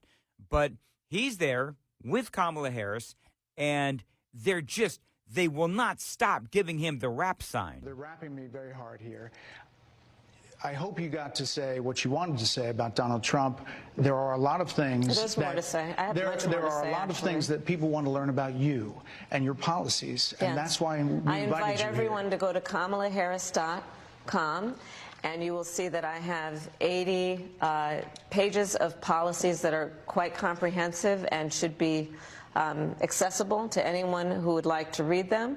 And it includes what I intend to do about affordable housing, what I intend to do about small businesses, what I do. And that's why we invited you here, to see where you were in 2019 and where you are now. America's military and ensure we have the most lethal and best fighting force in the world. Madam Vice President, they're giving me a hard rap here. Well, I thank you for the time. I thank you for the time. It's good to meet you. Thank you very much. Thank you. Thank you. The headline from the Daily Mail is quite telling. The moment Kamala Harris's staff desperately intervened to end the interview with Fox News' Bret Baier, it's got to stop. That's what they said. It's got to stop. It was so awful. They were trying to literally get her off the stage. Now, Bret Baier, you could tell in watching the interview, you could tell that he was getting the rap. And I think that Bret Baier, clearly, he was frustrated because he is trying to get some information out of Kamala Harris. And quite frankly, she wasn't answering the questions. And so if you're just joining us, my coverage tonight of this interview, very important interview, by the way, but the coverage is basically that she wouldn't answer any questions. You know, Bret Baier was on a panel with Fox News after the interview, and this is what he said. You know, I'm talking like 4 people waving their hands, like it's got to stop. So Martha, I had to dismount there at the end. There's so many things, and she maybe should do more of these. Yeah, I mean, it sounds like, and I didn't see the entire interview or the entire conversation Bret Baier had with his colleagues on Fox News, but it sounds like he was not bashing Kamala Harris or her performance tonight, like a lot of people are. But I would agree. You know, she says, well, you know, I should do more of these, is what Bret Baier said, that she should do more of these. And I would agree. But here's the thing. When she gives the website, I would not so respectfully remind Kamala Harris that sending people to a website doesn't actually force you to defend your policies. That's the whole point. The whole point of all of this was that you need to be able to defend your policies, and sending people to a website is not going to do that. And so you did have an opportunity, and you were 15 minutes late, so the interview was cut short, and you did not defend your policies. And there is a lot of policies that you do need to defend. He was asked about her advocating for taxpayer-funded transition surgeries. So, Bret Baier, this is a very big deal, because you remember what she has said back in 2019, that taxpayers should fund transition surgeries and procedures for prisoners. This was a very big deal. A lot of people were talking about this, and Baier asked her about that policy of hers way back when. Kamala supports taxpayer-funded sex changes for prisoners. Surgery. For prisoners. For prisoners. Every transgender inmate in the prison system would have access. So are you still in support of using taxpayer dollars to help prison inmates or detained illegal aliens to transition to another gender? I will follow the law, and it's a law that Donald Trump actually followed. You're probably familiar with, now it's a public report, that under Donald Trump's administration, these surgeries were available on a medical necessity basis to people in the federal prison system. And I think, frankly, that ad from the Trump campaign is a little bit of like throwing, stones when you're living in a glass house. The Trump aides say that he never advocated for that prison policy, and no gender transition surgeries you know what, you got to take responsible for what happened presidency. in your administration. Yeah, no surgeries happened in this presidency. It's in black and white. Would you still advocate for using taxpayer dollars for gender reassignment surgeries? I will follow the law. All right, so then the question has to be, she says, I will follow the law. My question would be, if it's Donald Trump, he's going to try to change that law, as he should, because taxpayers should not be paying for the transition surgeries of prisoners. Did you hear what she said, by the way, in that last 15 seconds? How people need to be responsible for what happens in their administration. Boy, do I agree on that. I'd like to talk to you, Kamala Harris, about all the illegal immigration that you have allowed into our country, killing many scores of American people, injuring the American people as well. I mean, boy, we could go on that for a couple of hours. But here's more of what she has to say about all of that, the surgeries, the transition surgeries for prisoners, and at one point she said illegal aliens way back when as well. Well, you know what? You got to take responsible for what happened in your administration. Yeah, I just love what she says there. You have to be responsible, take responsibility for what happened in your administration. Well, you know what? You got to take responsible for what happened in your administration. All right, so I would love to see if anybody would ask her about that and ask her if she takes responsibility for what happened during she and Joe Biden's administration. She was also asked about her campaign slogan, Turn the Page. Your campaign slogan is a new way forward, and it's time to turn the page. You've been vice president for 3.5 years, so what are you turning the page from? Well, first of all, turning the page from the last decade in which we've been burdened with the kind of rhetoric coming from Donald Trump that has been designed and implemented to divide our country and have Americans literally point fingers at each other. That is so dumb. I mean, kind of funny she says all that turn the page stuff from the divisive rhetoric of Donald Trump, but she doesn't talk about the policies which brought us lower gas prices, lower grocery prices, controlled immigration, because Donald Trump has always said, we need controlled immigration.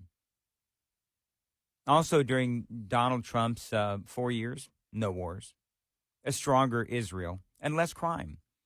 Baier also asked Kamala Harris if America feels like the country is going in the wrong direction, which America does feel like the country is going in the wrong direction. Look at all the polls. Doesn't that mean her, Kamala Harris, and Joe Biden? She's been vice president for the last almost 4 years. So if the American people believe that the country is going in the wrong direction, well, doesn't that mean that the American people have an issue with her? Madam Vice President, more than 70% of people that is tell about pollsters, turning the page on rhetoric that people are frankly exhausted of, Brett. More than 70% of people tell the country is on the... Can I ask you a question? Kamala Harris keeps telling America that we're exhausted. Are you exhausted? I mean, I'm exhausted from having to pay higher grocery prices. I was exhausted with 9.3% inflation. I'm exhausted because there's a lot of people I know that would love to buy a home but simply can't. And I know that a lot of people are exhausted because they've got leftover credit card debt because they had to utilize their credit cards to pay their bills. But I don't think people are exhausted of the rhetoric, or I don't think people are exhausted because Donald Trump is out there, talking about Kamala Harris during a presidential campaign. So I think that she is looking for a quote or a soundbite that just isn't relevant to the American people. I don't know about you, but I am fired up. You know what I did today? I went out and I voted. I'm in Tennessee. We had the first day of early voting, and I went out and I voted. And I've never been more fired up to vote than I was today, than all my years of voting. I'm not exhausted.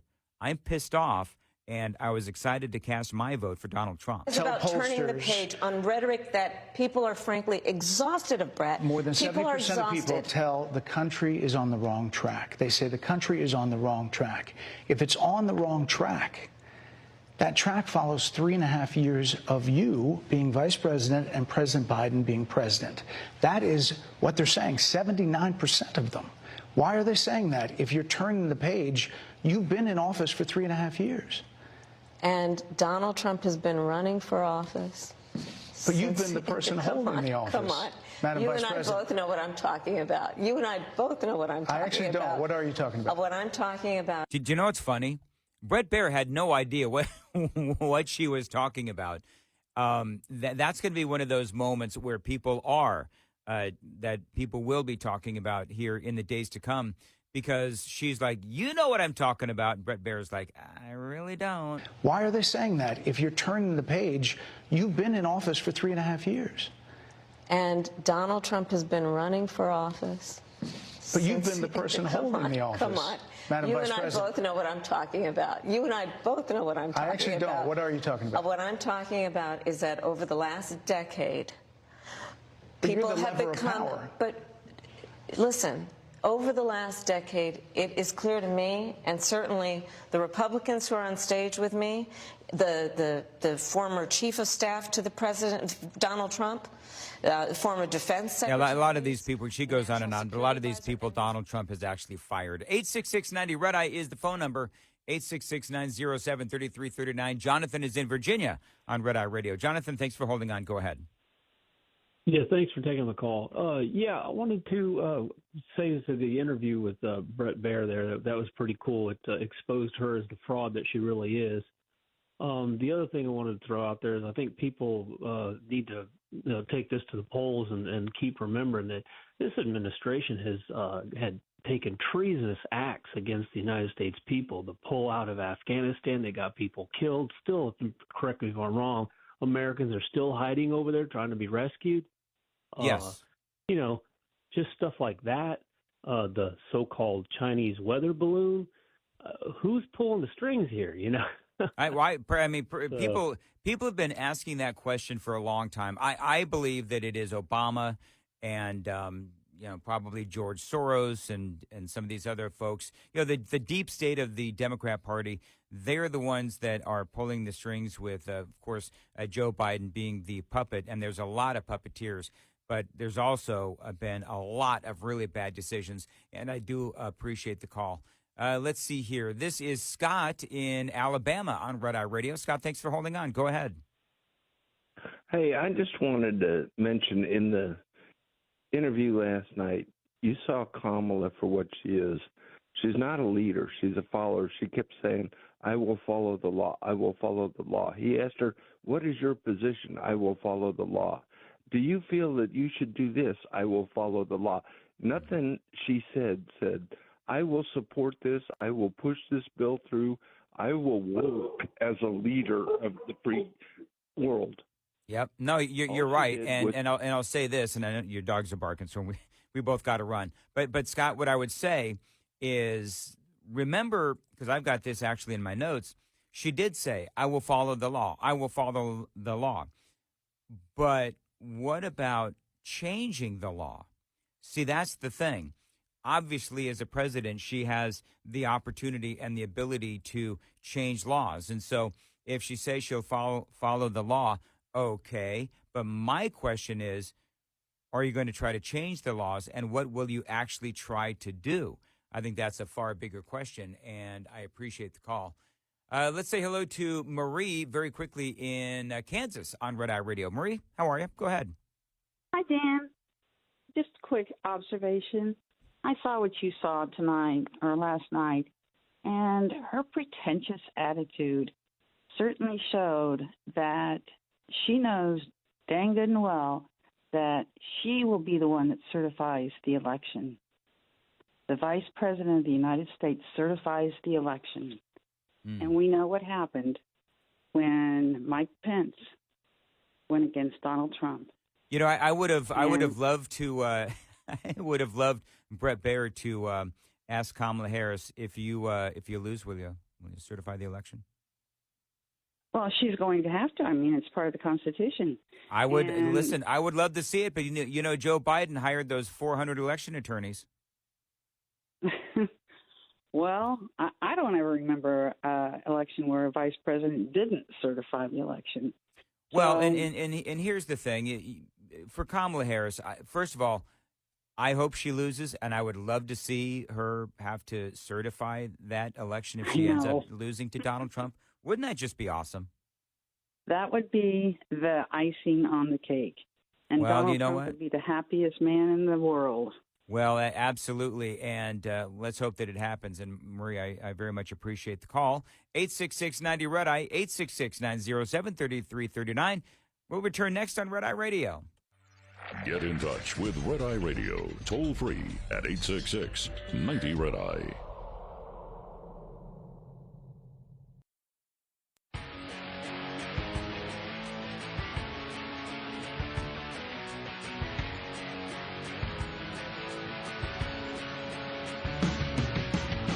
Red Eye Radio, 866-90-RED-EYE is the phone number. Debbie is calling from Nebraska. Debbie, thanks for calling in. Go ahead. Good morning. This is Nebraska. It's almost 2:30 Central Daylight Savings Time. So I just want to again thank you for all of the work that you put forth to get honesty, integrity, and everything over the airs. Even though we have to listen to it at this time of night, I know that you've got a great audience out there with your truckers. And one of the reasons I'm calling tonight is what I ask in the Midwest. How can we promote what we feel are the rights that we've grown up with? I mean, I'm a sixth-generation rancher from the Sandhills, and even Nebraska tried to get a winner-take-all this year. We've always been one of the two states that split their electoral. I think we only have 3, maybe 5 maximum. Right. I guess my question to you all was, do you ever take a poll of how many of your constituents that are out there on the road, or your listeners, I guess, how many truckers do vote because they're out and about? You know, some of them maybe don't even have a residency somewhere. You know what? Knowing the Red Eye Radio audience, and I'm just a guest host, but knowing the Red Eye audience, I would be willing to bet that the truckers are pretty passionate about their politics, that they're listening to this show. You're right, though, and I don't really know much about the trucking lifestyle. I think they all have a home or home base, but there is no doubt that they're not home often. And so it's got to be difficult if you're a trucker to be able to get to the polls. And, Debbie, I appreciate the call. I would be willing to bet, though, that the truckers that listen to this show, they make sure that they get out there. They make sure that when they're home, they get out there and vote. That's why early voting, by the way, is so important. I early voted today, day one, and here in Tennessee. And I think truckers probably take advantage of those things as well. I don't know, truckers, if you're listening, is it more difficult for you to get out and vote? I think you probably take advantage of early voting. It's probably, though, a little more complicated than, somebody like me who hates to travel and rarely travels. But, Debbie, I appreciate the call. The phone number is 866-90-RED-EYE, 866-907-3339. Okay, coming up next, going to deviate a little bit away from the interview that Bret Baier and Kamala Harris had. And I'm going to focus on something that Kamala Harris said during a speech that she gave where she, I know you're going to be shocked, told a blatant lie about Donald Trump. And wait till you hear what JD Vance did. He dropped a bomb on a reporter. You've got to hear that. It's all coming up on Red Eye Radio.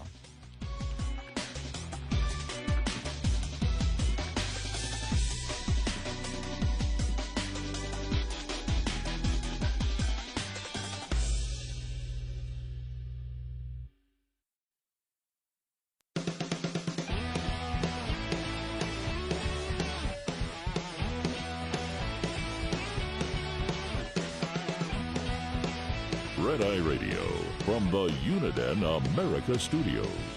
Now, for Gary McNamara and Eric Harley, here is Dan Mandis. Appreciate you listening. The phone number is 866-90-RED-EYE. Follow me on X if you would, at Dan Mandis Show. Nick found me on social media, Facebook. And we're talking in the previous segment about truckers and the difficulty of truckers being able to vote. And Nick says, good morning, Dan. I'm a retired police officer. Now I drive a truck for FedEx. And yes, early voting makes it much easier for the truckers to vote. He says, I know myself and everyone I associate with are excited about voting, so you can be sure that most truckers will be able to cast their vote. Thank you very much, Nick. I appreciate it. But yeah, there is no doubt that it is harder for our truckers to get in there and vote because they're on the road so often. And by the way, boy, do I appreciate what you truckers do. And I know that Gary and Eric do as well. Kamala Harris, we've been talking all night about the interview between she and Bret Baier. But, earlier today, while everybody else is talking, including yours truly, about the interview, I think we're all used to the lies of Kamala Harris. But she told another one, and it's so frustrating. And the reason why I get frustrated with Kamala Harris's lies is because rarely does she get fact-checked. Steven sent this to me. This is Kamala Harris. I think she was in Pennsylvania, but, she, of course, brought up the 2020 election. But listen close, because she tells a very specific lie here.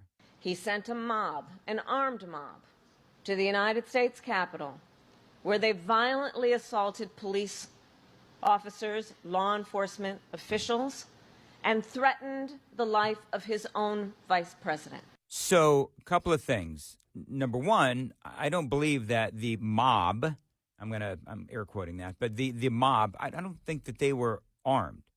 At least no police officers were shot. I mean, the person actually that was shot and killed was Ashley Babbitt, a Trump supporter, and she was killed by a United States Capitol police officer. And number two, Donald Trump did not send those folks to the Capitol. I mean, we have gone over this.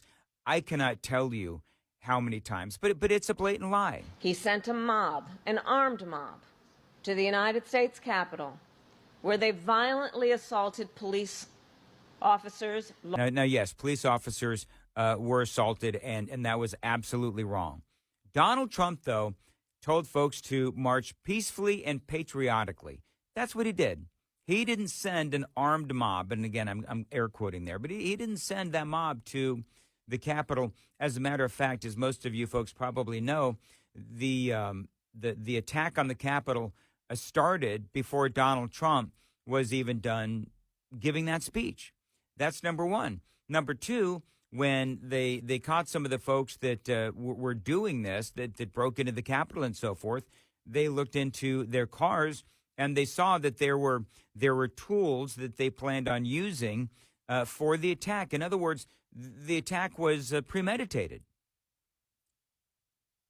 They weren't inspired by Donald Trump's speech, no.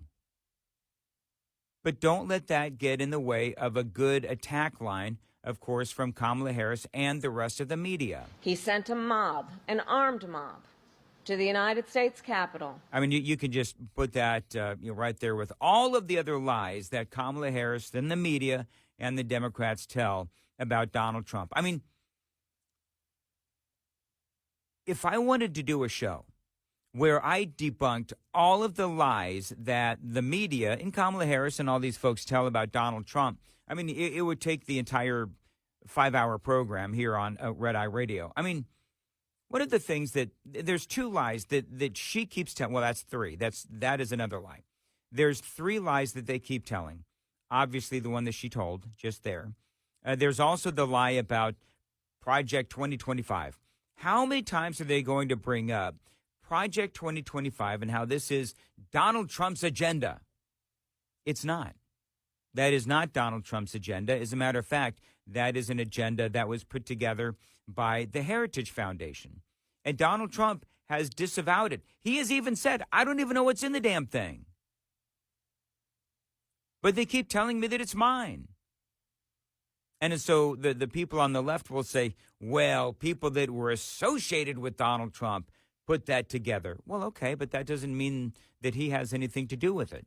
You know, Washington, D.C., and the world of politics, it's a big group of people, and everybody knows each other. It's like a pool of political types, and sometimes you have these groups, and you can be a group of Republicans and be basically at war with another group of Republicans, and that happens all the time. And sometimes these Republicans, and it's the same on the other side as well. Sometimes these Republicans or these Democrats, they'll go from one group to another. So, yeah, there's some people that used to work in the administration of Donald Trump a first time around that went into the private sector or started working with some of these organizations, and they put together Project 2025. It's basically the Heritage Foundations. It's their idea of ways to run the government and change the government for next year, beginning in the new presidential term, whoever is in office. But you see, here's the thing. These things always happen. You always have these blueprints, these ideas that these organizations, these conservative and these liberal, conservative or liberal organizations or think tanks will put out. They just decided that they would go ahead and they would adopt this as an attack line against Donald Trump. And it is frustrating to all of us because Everyone knows that it's a lie. Donald Trump has said numerous times it has been fact-checked. But Harris and the Harris campaign say that we feel like, they've said, that we feel like this is an attack line that is working, and so we're going to continue to use it regardless as to what the truth is. JD Vance. He dropped the bomb on a reporter, and it made all the sense in the world what he had to say. Now, this does dovetail with the piece of audio that I just played regarding what happened in 2020. This is JD Vance, of course, getting asked a question yet again ad nauseum about 2020. And I love how he fought back. I wanted to ask you about what you had said earlier in Pennsylvania about the 2020 election results. You've been asked that on the debate stage with Walls, and then again in the New York Times interview 5 times, and by other reporters. Yes, look, ma'am, look, my answer on this, and I answered this question a million times when I ran for the Senate, the 2022 Republican primary. I've answered this question in the 2022 general election. I've answered this question 10 times recently. I think that big tech rigged the election in 2020. That's my view. And if you disagree with me, that's fine. Yeah, I mean, obviously he's talking about big tech rigging the election, has to do with Hunter Biden, the laptop computer, the laptop from hell, big tech, social media. You had the mainstream media as well. Of course, the Democrats. Everybody knew that this thing was not Russian disinformation. It was a credible story from the New York Post. It was an incredible story. But they all said that it was Russian disinformation, and they didn't admit it. They didn't admit that it was real until well after the election. That's part of what he means. It's JD Vance. And he's absolutely right. What? You answer it now. I'm sorry? Why did you answer the question now? Why did you say no when you didn't say it before? I've given that exact question for years. And this is such a preposterous thing that the American media does. I have given this answer to this question for literally years, and the American media wants to focus on what happened 4 years ago than the fact that North Carolinians can't afford groceries. I think that's a disgrace. Do your job and focus on the problems the American people care about rather than bullshit from 4 years ago. I mean, it sounds like a wrestling match, doesn't it? I love that. And he's absolutely right. Yes, big tech did rig the election in 2020. They said that Hunter Biden's laptop, that was Russian disinformation. It wasn't. And independent analysis shows that that did help turn the election for Joe Biden. But these reporters, for the love of all that is holy, stop it already. People can't afford homes. Groceries 25% higher. We've got another, $450 million was just announced today going to Ukraine yet again. Like every couple of weeks, we got more millions of dollars going to Ukraine. We have all of these things that are happening in our country, and these reporters are so incredibly obsessed with 4 years ago. And you know why that is. I feel it's almost cliche to constantly harp on this, but the reason why they keep going back 4 years is because they don't want to talk about what's been happening in the past 3.5 years with Joe Biden and the absolute disaster that has been the Biden administration. 866-90-RED-EYE is the phone number, and Bill is calling from Dallas, Texas on WBAP. Hey, Bill, how are you? Oh, doing a great job, Dan. Good to talk to you. First-time caller. Well, thanks, man. Appreciate it. Go ahead. I wanted to tell you, I've been listening all night, but I wanted to tell you that I drove from Texas down to Douglas, Arizona to see Kamala in person, to see what it would be like. And she didn't spend very much time at the border, but she walked out there. And it was absolutely gaslighting and lies. That's all you heard. Same rhetoric. Yeah. Well, like Bill, that's what we call that's what we call gaslighting. And the people at the border, the Border Patrol and the people she met with, they said she stayed for like 5 minutes. I mean, it was a walk along the fence, and that's all it was a photo op. She doesn't want to fix the border. They want to do whatever they can do to get in as many illegal aliens as possible so that eventually they can give them the right to vote, and then they have cultivated a whole new voting bloc. That's what they're doing, Bill, as you know. Well, you're right. Well, I really feel sorry for all the people in the United States that are being gaslighted, millions and millions of them, for her lies. And that's all she does is talk about this and that. Doesn't make any sense, with your word salads. And then she blames this and that on Trump. I'm tired of hearing it. All right, and you know what? She needs to get off the air, huh? Well, Bill, here's the thing, and you're right. People are that's what JD Vance just said. The American people are tired of the lies, and they're tired of being called disinformation when they're talking about things that are going on in our country. People want answers to the solutions and the problems. The people want answers to the problems that they're facing in America today. Kamala Harris, if you watched the interview with Bret Baier, she didn't really have any solutions. She didn't even answer any of the questions that Bret Baier had. And it's obviously frustrating for anybody who has been watching this campaign because Donald Trump is answering the questions. Donald Trump is offering solutions. And the things that Donald Trump is offering, it's not warmed over policies from the last time he was president. All Kamala Harris is offering, by and large, is policies that are either left over from the Biden administration, or they're disastrous policies, or they're unrealistic. For example, the campaign reported earlier today that all of those goodies, all of those gimmies that she was offering the black community here in the last couple of days to try to bribe black folks to vote for her. Of course, that was illegal. The ideas that she had, they were illegal, and now her campaign, and I'll share this coming up here in a little bit, the campaign has had to come out now and say, well, that's not just for black folks. We'll go ahead and open that up to everyone. What an embarrassment. 866-90-RED-EYE. We'll return next on Red Eye Radio. Lines open for your calls. 866-90-RED-EYE on Red Eye Radio.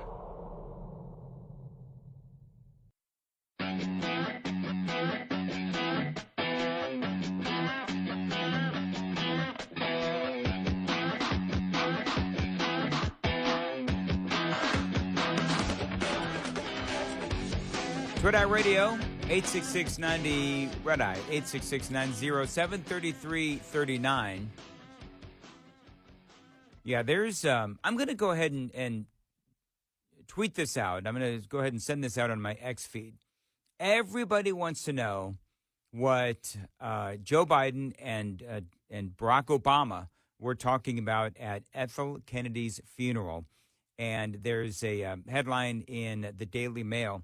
And they're talking about they were caught during Ethel Kennedy's funeral, and Biden and Obama, they're having a very serious conversation. Obama has his arms crossed, and Biden, of course, looks as confused as he always does. But people are wondering what it is that they clearly have disagreed over. When I saw it, I thought, okay, maybe Biden is trying to worm his way back into the campaign. Because, of course, as everyone knows, Kamala Harris is absolutely imploding. The interview with Bret Baier on Fox News clearly shows that.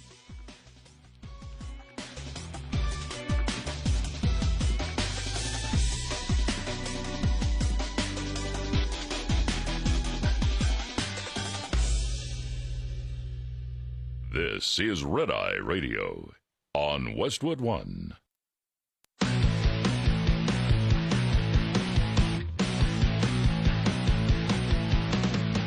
Now, it's Red Eye Radio.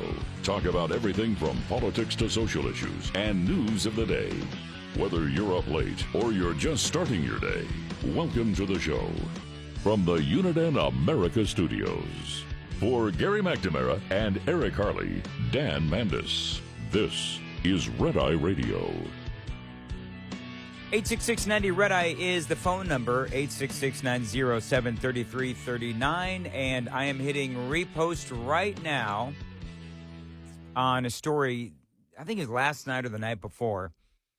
I covered extensively the agenda for black men. I mean, pandering at its absolute best or worst. I'm not sure which one it is. But Wall Street Journal has now come out with a story. The headline, Kamala Harris's agenda for black men will be open to all, according to the campaign. Well, that's not real surprising, of course, because, first of all, everybody knew that it was pandering. That was number one. And you can't have legislation that openly discriminates against, white people or anyone else that is not a black male. And so people are pointing out that this administration is just such a complete and utter train wreck. This campaign is a complete and utter train wreck. And the longer that they go, the worse that it gets. Now, one of the interesting things is, and I've got a story on this, is that Kamala Harris keeps talking about how she is she's a prosecutor, right? She's gone after those transnational gangs. You know that story, where she was a district attorney and an attorney general in California, in Los Angeles, and San Francisco, respectively. And she says that she was, somebody who went after transnational gangs, and that is part of her resume as far as illegal immigration goes. She's, I took on those transnational gangs that were coming across the southern border and all the drugs and all of this other thing. So people are saying, well, she didn't really do that. People are saying that that is a resume enhancement. That is a resume embellishment. That when she was a district attorney in San Francisco and when she was the attorney general in the state of California, her saying that she went after these gangs and these drug lords and so forth is an absolute bald-faced lie. So that's the question. Now, she has always said this, and this is something that goes back a long way, even back to 2019. I went after the transnational gangs, the drug cartels, and human traffickers. I prosecuted them in case after case, and I won. Well, there's a lot of cynicism on this front because, she does. Again, she uses this line all the time. But there doesn't seem to be any actual evidence that this actually happened. I've seen a lot of folks online debunking this claim. No evidence that she actually worked on these cases herself, going after these transnational gangs. So it sounds like what she's doing, it's almost like stolen valor, where she may have been sort of peripherally involved in these cases against these gangs, but she herself did not actually do the legal work involved. A guy named Jeffrey Clark has been making the rounds. Now, he is a former assistant AG and is part of the Center for Renewing America. I mean, he's a legal. And he really knows how to use the databases that lawyers use to do research and so forth. And they research cases and case law and so forth on these various databases. Well, Jeffrey Steele, he is an expert at using these things. And so is Jeffrey Clark. And he was on with Charlie Kirk the other day. And he says that he can't find any evidence of Kamala Harris prosecuting these gangs. And I can't find any evidence of any cases that she prosecuted. And I searched for habeas cases where the transcripts might have wound up there. I also looked for whether she'd argued appeals. Can't find anything. And I challenged her and her campaign weeks ago to please post up on some kind of, logging website her past trial transcripts so that other lawyers like me can look at them and see if they show any signs of an impressive lawyer or if she's, being puffed up and overblown like an empty pantsuit. I'm sad to say I really don't find any evidence like that. She hasn't met the challenge. See, here's the thing. If she had actually gone and gotten those transnational gangs and gone after them, wouldn't there be some sort of evidence of that? I mean, everything in the world of law when it comes to, court cases and charges and all that stuff, I mean, that's all on the record. So where are the records? Where are the transcripts? Where are the, interrogatories? Where's all of the material when she says that she took on the drug cartels and the transnational gangs? There's no footprint. There's no evidence of this. Now, I don't have any idea about these databases, but you'd think that if this guy, Jeffrey Clark, was asking for the evidence or proof that she personally went after these gangs, as she's claiming, that they would be happy to provide the evidence, right? But according to Jeffrey Clark, they won't. And so it just seems to me, and there's a lot of other people that have been talking about this, she's not being truthful about her abilities as a prosecutor. Remember that that's part of her brand, right? Kamala Harris, I'm a prosecutor. I've seen criminals and I've seen Donald Trump and he looks like a criminal. I mean, that's, that's part of, again, her brand. But here's the thing. If there's no evidence that she took on these drug cartels, these transnational gangs, and she won't provide the evidence, then does that prove that she is indeed a liar at this? The other possibility is that she may have either worked in the office when it was going after the gangs, or she was the AG or the DA when these cases came through, but she didn't actually work on them. I mean, that is a possibility, but again, this Jeffrey Clark, he says there's no evidence. Many of us think that this may not have been cases that she prosecuted. It may have been that she made some kind of an appearance at the trial, and I'm looking to see whether she actually first chaired a trial ever. Otherwise, it's really misleading to call yourself some kind of ace prosecutor, and she was accused of that by one of her past political foes, a man named Bill Fazio. Yeah, this is interesting. So this guy, Bill Fazio, he was working these cases, and you hear this Jeffrey Clark talking about this Bill Fazio. So he ran against Kamala Harris as a DA when they were both running to be the DA of San Francisco, and she was indeed accused of lying about her experience in leading these cases against the cartels, among other things. This was on KGO radio in San Francisco back during this campaign for Attorney General. Now, her website said that she had handled hundreds of cases. And during this interview, Bill Fazio got her to admit that no, it wasn't hundreds. How many cases have you tried? Can you tell us how many serious felonies you have tried? Can you tell us one? I've tried about 50 cases, Mr. Fazio, and it's about leadership. Ms. Harris, why does your information, which is still published, say that you tried hundreds of serious felonies? I think that's misleading. Well, it's a lie. It's a blatant lie. So she lied about the number of cases. It appears, because she won't send any verifying information, it appears that this line that she uses, that she took on the drug cartels and she's the only person in this campaign that has gone after the transnational gangs, it sounds like that was a lie. But can we all be honest and acknowledge that Kamala Harris, she has been lying for years. I think it's safe to say that she has always had a hard time with the truth. Just in the last 3.5 years. I know I don't have to tell you folks, but I will. She told us the border was secure, lie. She told us Joe Biden was fit to serve, lie. She told us the Border Patrol whipped those Haitians, lie. She continues to lie about Donald Trump and that Project 2025, saying that is Donald Trump's agenda, when it's not.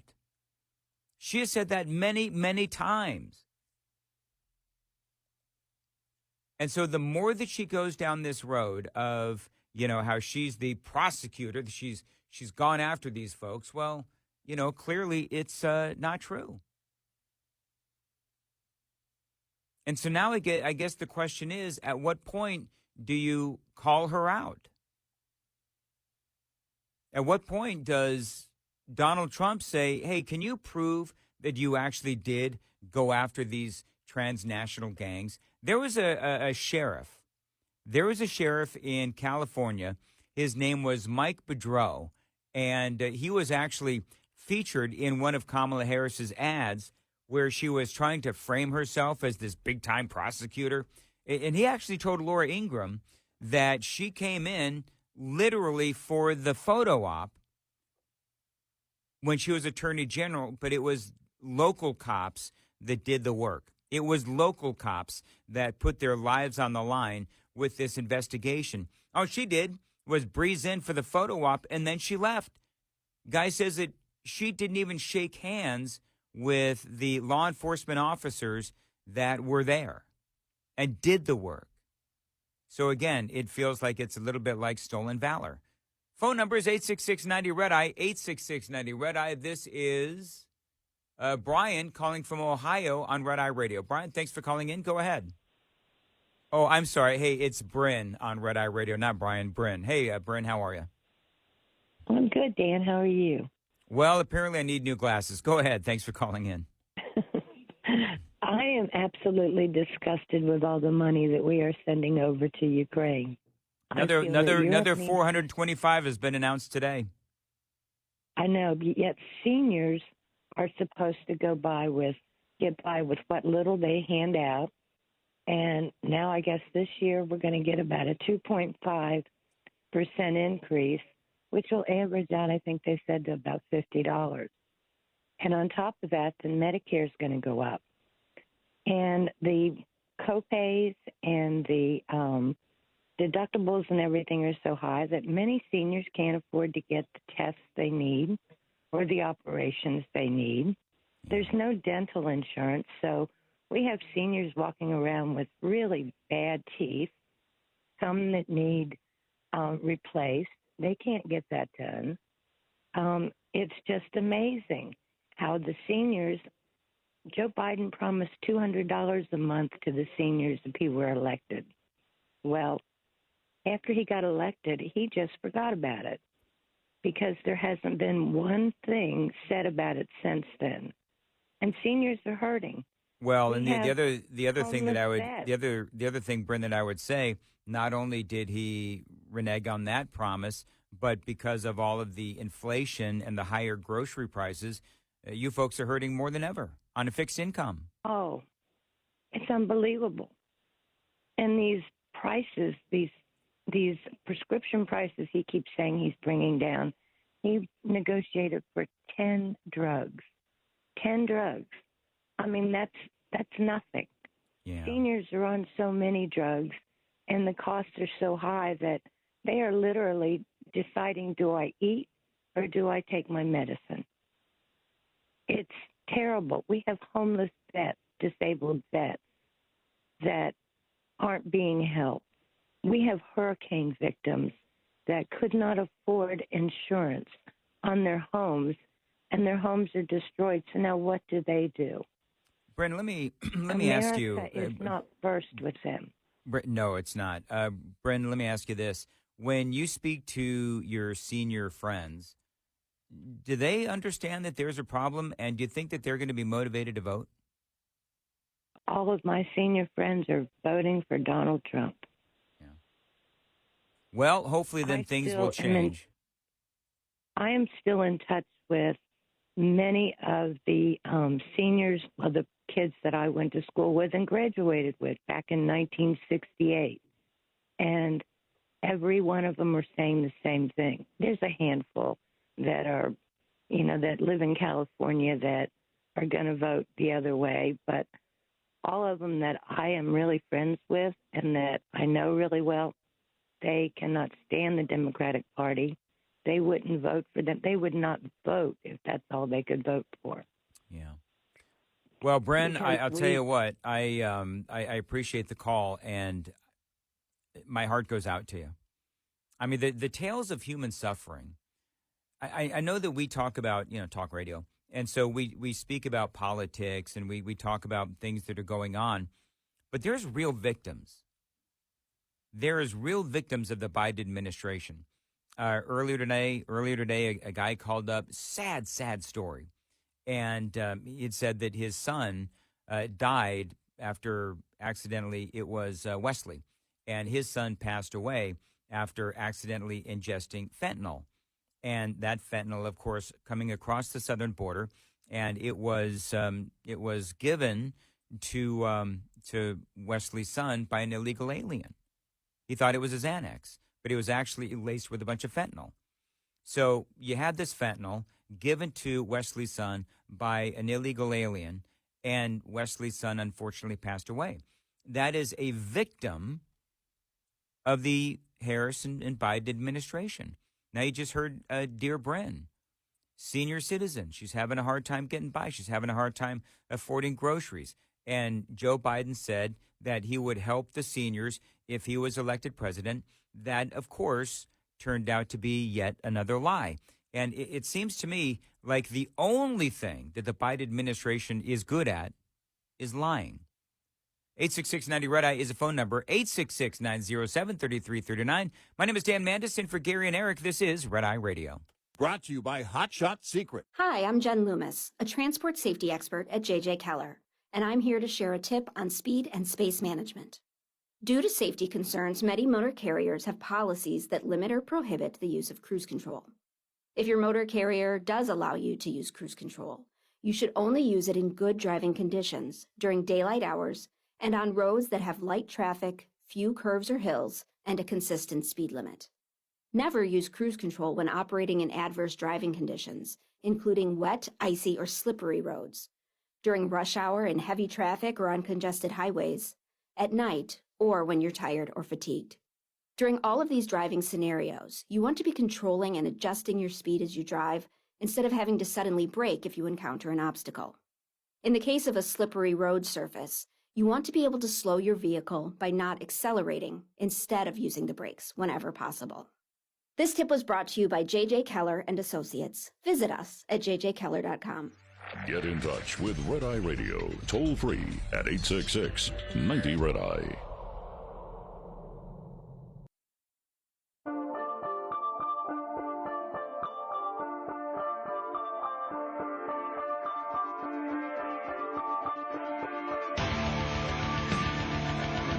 Red Eye Radio, 866-90-RED-EYE. Earlier, I was talking about, right before the previous break, I was talking about how there's a lot of people that are questioning Kamala Harris and her legal background.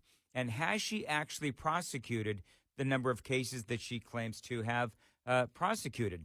So this is that sheriff, a guy by the name of Mike Bordeaux, who says that she basically came in for a photo op after a big drug bust that she had nothing to do with. When you get to that little task force there collecting that methamphetamine, it was a lot of local law enforcement working hard to bring the drugs off the streets.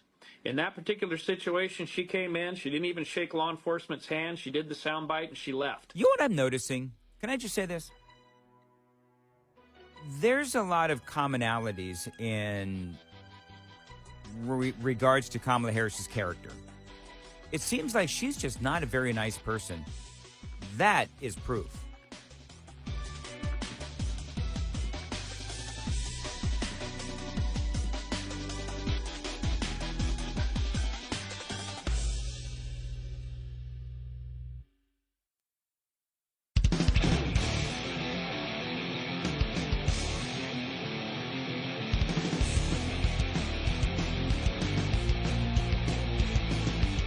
Red Eye Radio from the Uniden America Studios. Now, for Gary McNamara and Eric Harley, here is Dan Mandis. 866-90-RED-EYE is the phone number, 866-907-3339.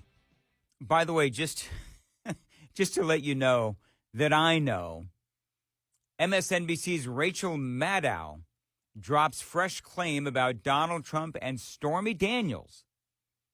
With 20 days to go until the election.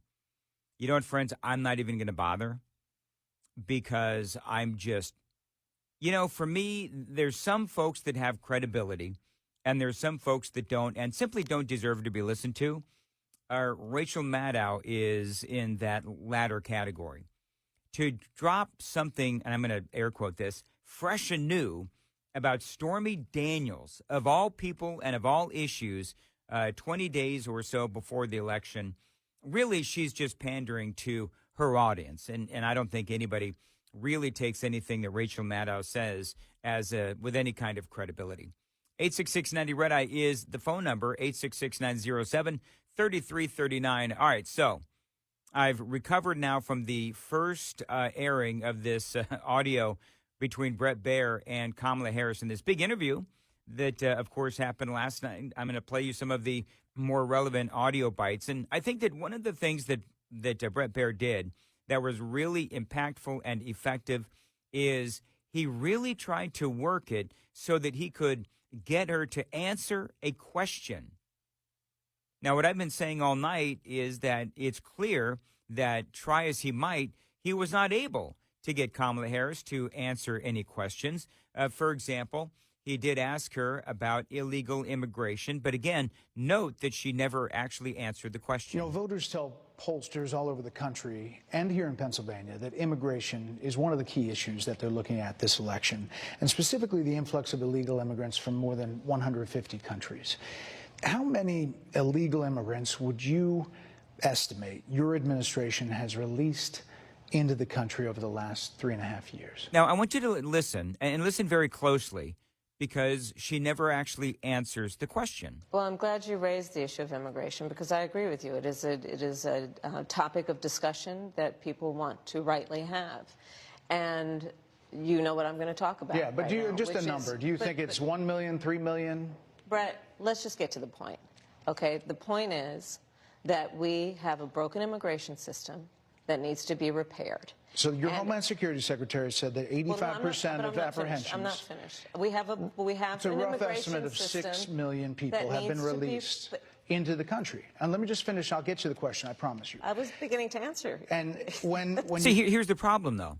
The problem is that he already knows that she's not going to answer. He already knows that she is going to filibuster and she's going to segue into the talking points that we've all heard for, a couple of months now. And so it is clear at this point she's not going to answer any of the questions as to how many people have actually made it into our country. Mayorkas said it's something like 6 million illegal aliens. It is far more than that, by the way. But Bret Baier knows that she's going to filibuster, which is why he is going to try to just get to the point. Because she's dodging and she's weaving and she won't answer the questions. And so it kind of keeps going back and forth. But she's not being truthful. So he just tries to plow forward and try and get her to answer any kind of a question. When you came into office, your administration immediately reversed a number of Trump border policies. Most significantly, the policy that required illegal immigrants to be detained through deportation, either in the U.S. or in Mexico. And you switched that policy. They were released from custody awaiting trial. So instead, included in those were a large number of single men, adult men, who went on to commit heinous crimes. So, looking back, do you regret the decision to terminate Remain in Mexico at the beginning of your administration? I love that question. And no one has gotten her to talk about that. You know why? Because nobody ever asks her that question. One of the things that I said, I think I said it on Red Eye last night, what I really wanted Bret Baier to ask was that question. Because it was on day one when the Biden administration, including Kamala Harris, came in and invoked all of those executive orders, peeling away all of the things that Donald Trump did to make our country more secure and safer. And so he's trying to pin her down and get beyond the talking points of the broken immigration system and the bipartisan immigration bill that Donald Trump killed, right? We've all heard that ad nauseum. So he asked the question about Remain in Mexico specifically. This is, by many accounts, the single biggest factor in the millions upon millions of illegal aliens coming into our country, including, by the way, the ones that killed innocent people. Listen as she does not answer the question. And it actually gets rather combative. At the beginning of our administration, within practically hours of taking the oath, the first bill that we offered Congress, Citizen Science Act, before the bipartisan Safer Communities Act, the first bill, practically within hours of taking the oath, was a bill to fix our immigration system. Yes, ma'am. Now realize, and Brett's going to say it real quick, but realize she just said the first bill that we offered to Congress, which ultimately failed. But Bret Baier isn't talking about bills that were offered to Congress. He is talking about the executive orders, which she simply refuses to acknowledge or comment on. To fix our immigration system. Yes, ma'am. It was called the U.S. Citizenship Act of 2021. Exactly. It was essentially a pathway to citizenship for the... Finish? Yes, ma'am. May I finish responding, please? But you have to let me finish, You please. had the White House and the House and the Senate, and they didn't bring up that bill. I'm in the middle of responding to the point you're raising, and I'd like to finish. Yes, ma'am. But she never really says anything. You know what? If I'm grateful for anything this morning, I'm grateful that she didn't say, I'm speaking. Remember that whole thing with I'm speaking with Mike Pence? Oh. Somebody must have told her that didn't really test well because she didn't go down that road of I'm speaking. However, there was a lot of back and forth, and I'm not defending Kamala Harris by any stretch of the imagination. The reason why Bret Baier has to essentially steamroll over Kamala Harris at times is to try to sort of wade through all of the talking points to try and get her on the record on his questions. But she never really did answer. She wants to finish, in this soundbite, she wants to finish filibustering. She wants to finish saying that they brought all of this to the floor. But she does not want to admit that eliminating Remain in Mexico was a mistake or that they even eliminated it. It's like they don't want those 94 executive orders to even be discussed. We recognized from day one that, to the point of this being your first question, it is a priority for us as a nation and for the American people. And our focus has been on fixing a problem. And from day one, then, we have done a number of things, including to address our asylum system and put more resources, getting more judges, what we needed to do to tighten up penalties and increase penalties for illegal crossings, what we needed to do to deal with points of entry between border entry points. That's the work we did, and we worked on supporting what was a bipartisan effort, including some of the most conservative members of the United States Congress, to actually strengthen the border. That border bill would have put 1,500 more border agents at the border, which is why I believe the Border Patrol agents supported the bill.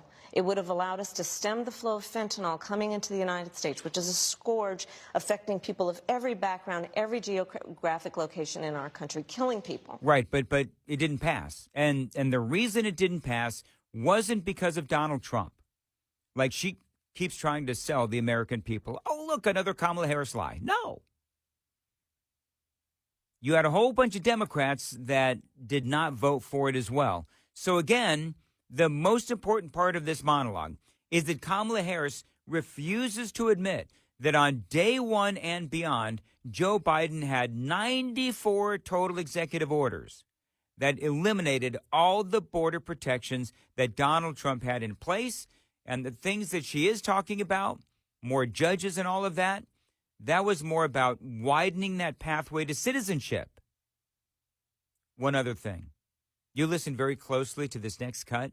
She continues to talk about the idea that she and Biden brought to the table, and she goes into the tired talking point of Donald Trump killing the bill. It would have allowed us to put more resources into prosecuting transnational criminal organizations, which I have done as the Attorney General, former Attorney General of a border state. Madam Vice President, a couple of things. Prosecuted trafficking of drugs, guns, and human beings. And Donald Trump, but let me just finish. Six Democrats voted against that bill. Learned about that bill and told them to kill it because he preferred to run on a problem instead of fixing a problem. And in this election, this is rightly a discussion that the American people want to have. And what they want are solutions, and they want a president of the United States who's not playing political games with the issue, I hear you. but actually is focused on fixing it. 6 Democrats voted against that bill. It would have allowed 1.8 million illegal immigrants into the country a year. A lot of conservatives had a problem with it. Absolutely. Now, a couple of things in that soundbite.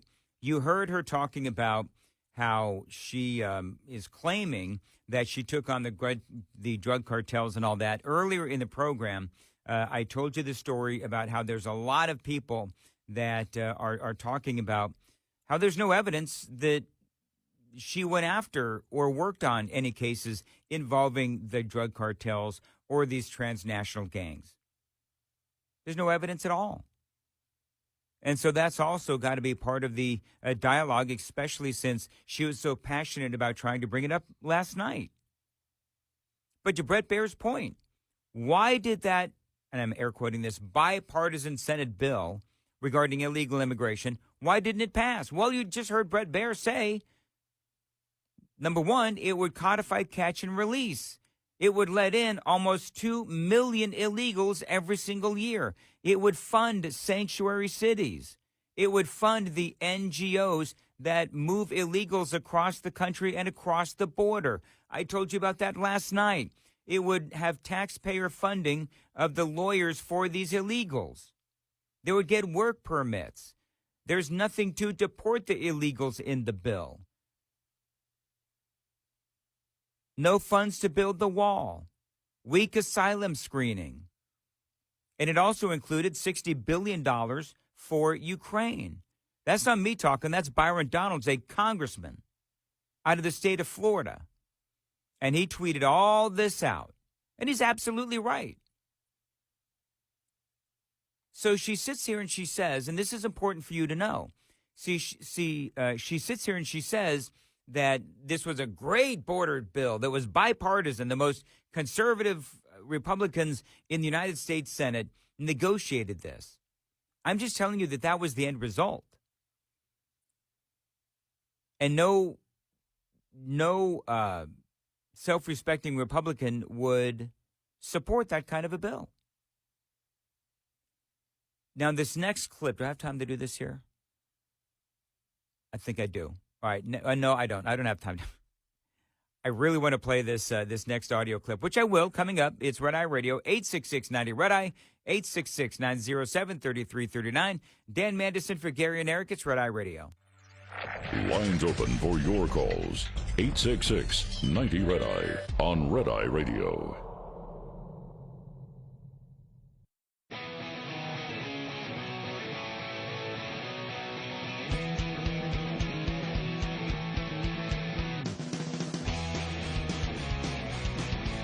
Red Eye Radio, 866-90-RED-EYE from last night's interview. Jocelyn Nungari, Rachel Morin, Laken Riley, they are young women who were brutally assaulted and killed by some of the men who were released at the beginning of the administration, well before a negotiated bipartisan bill.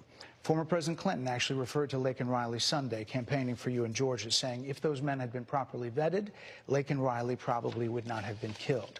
So if it wouldn't have happened, this is well before any negotiation. This is well before Donald Trump got involved in the politics. This is a specific policy decision by your administration to release these men into the country. So what I'm saying to you, do you owe Bret, those families an apology? Let me just say, first of all, those are tragic cases. There's no question about that. There is no question about that. And I can't imagine the pain that the families of those victims have experienced for a loss that should not have occurred. Well, then the loss should not have occurred because those guys should not have been in our country. So that is true. Yeah, it is true. And it's also true that she had no idea where to go with this question from Bret Baier. She had no idea where to go. But the question that Bret Baier asked is, do you owe these women and these the parents of these women an apology, the families of these women an apology? Listen to what Kamala Harris says. Responsible for the death of my daughter. That's the early days. So do you owe them an apology is what I'm saying. I will tell you that I am so sorry for her loss. I am so sorry for her loss. Sincerely. she's sorry for the loss. Now, you realize that's not an apology. That's like saying, I'm sorry that you're upset. But that is no apology, and I hope that people notice that. This is Red Eye Radio on Westwood One.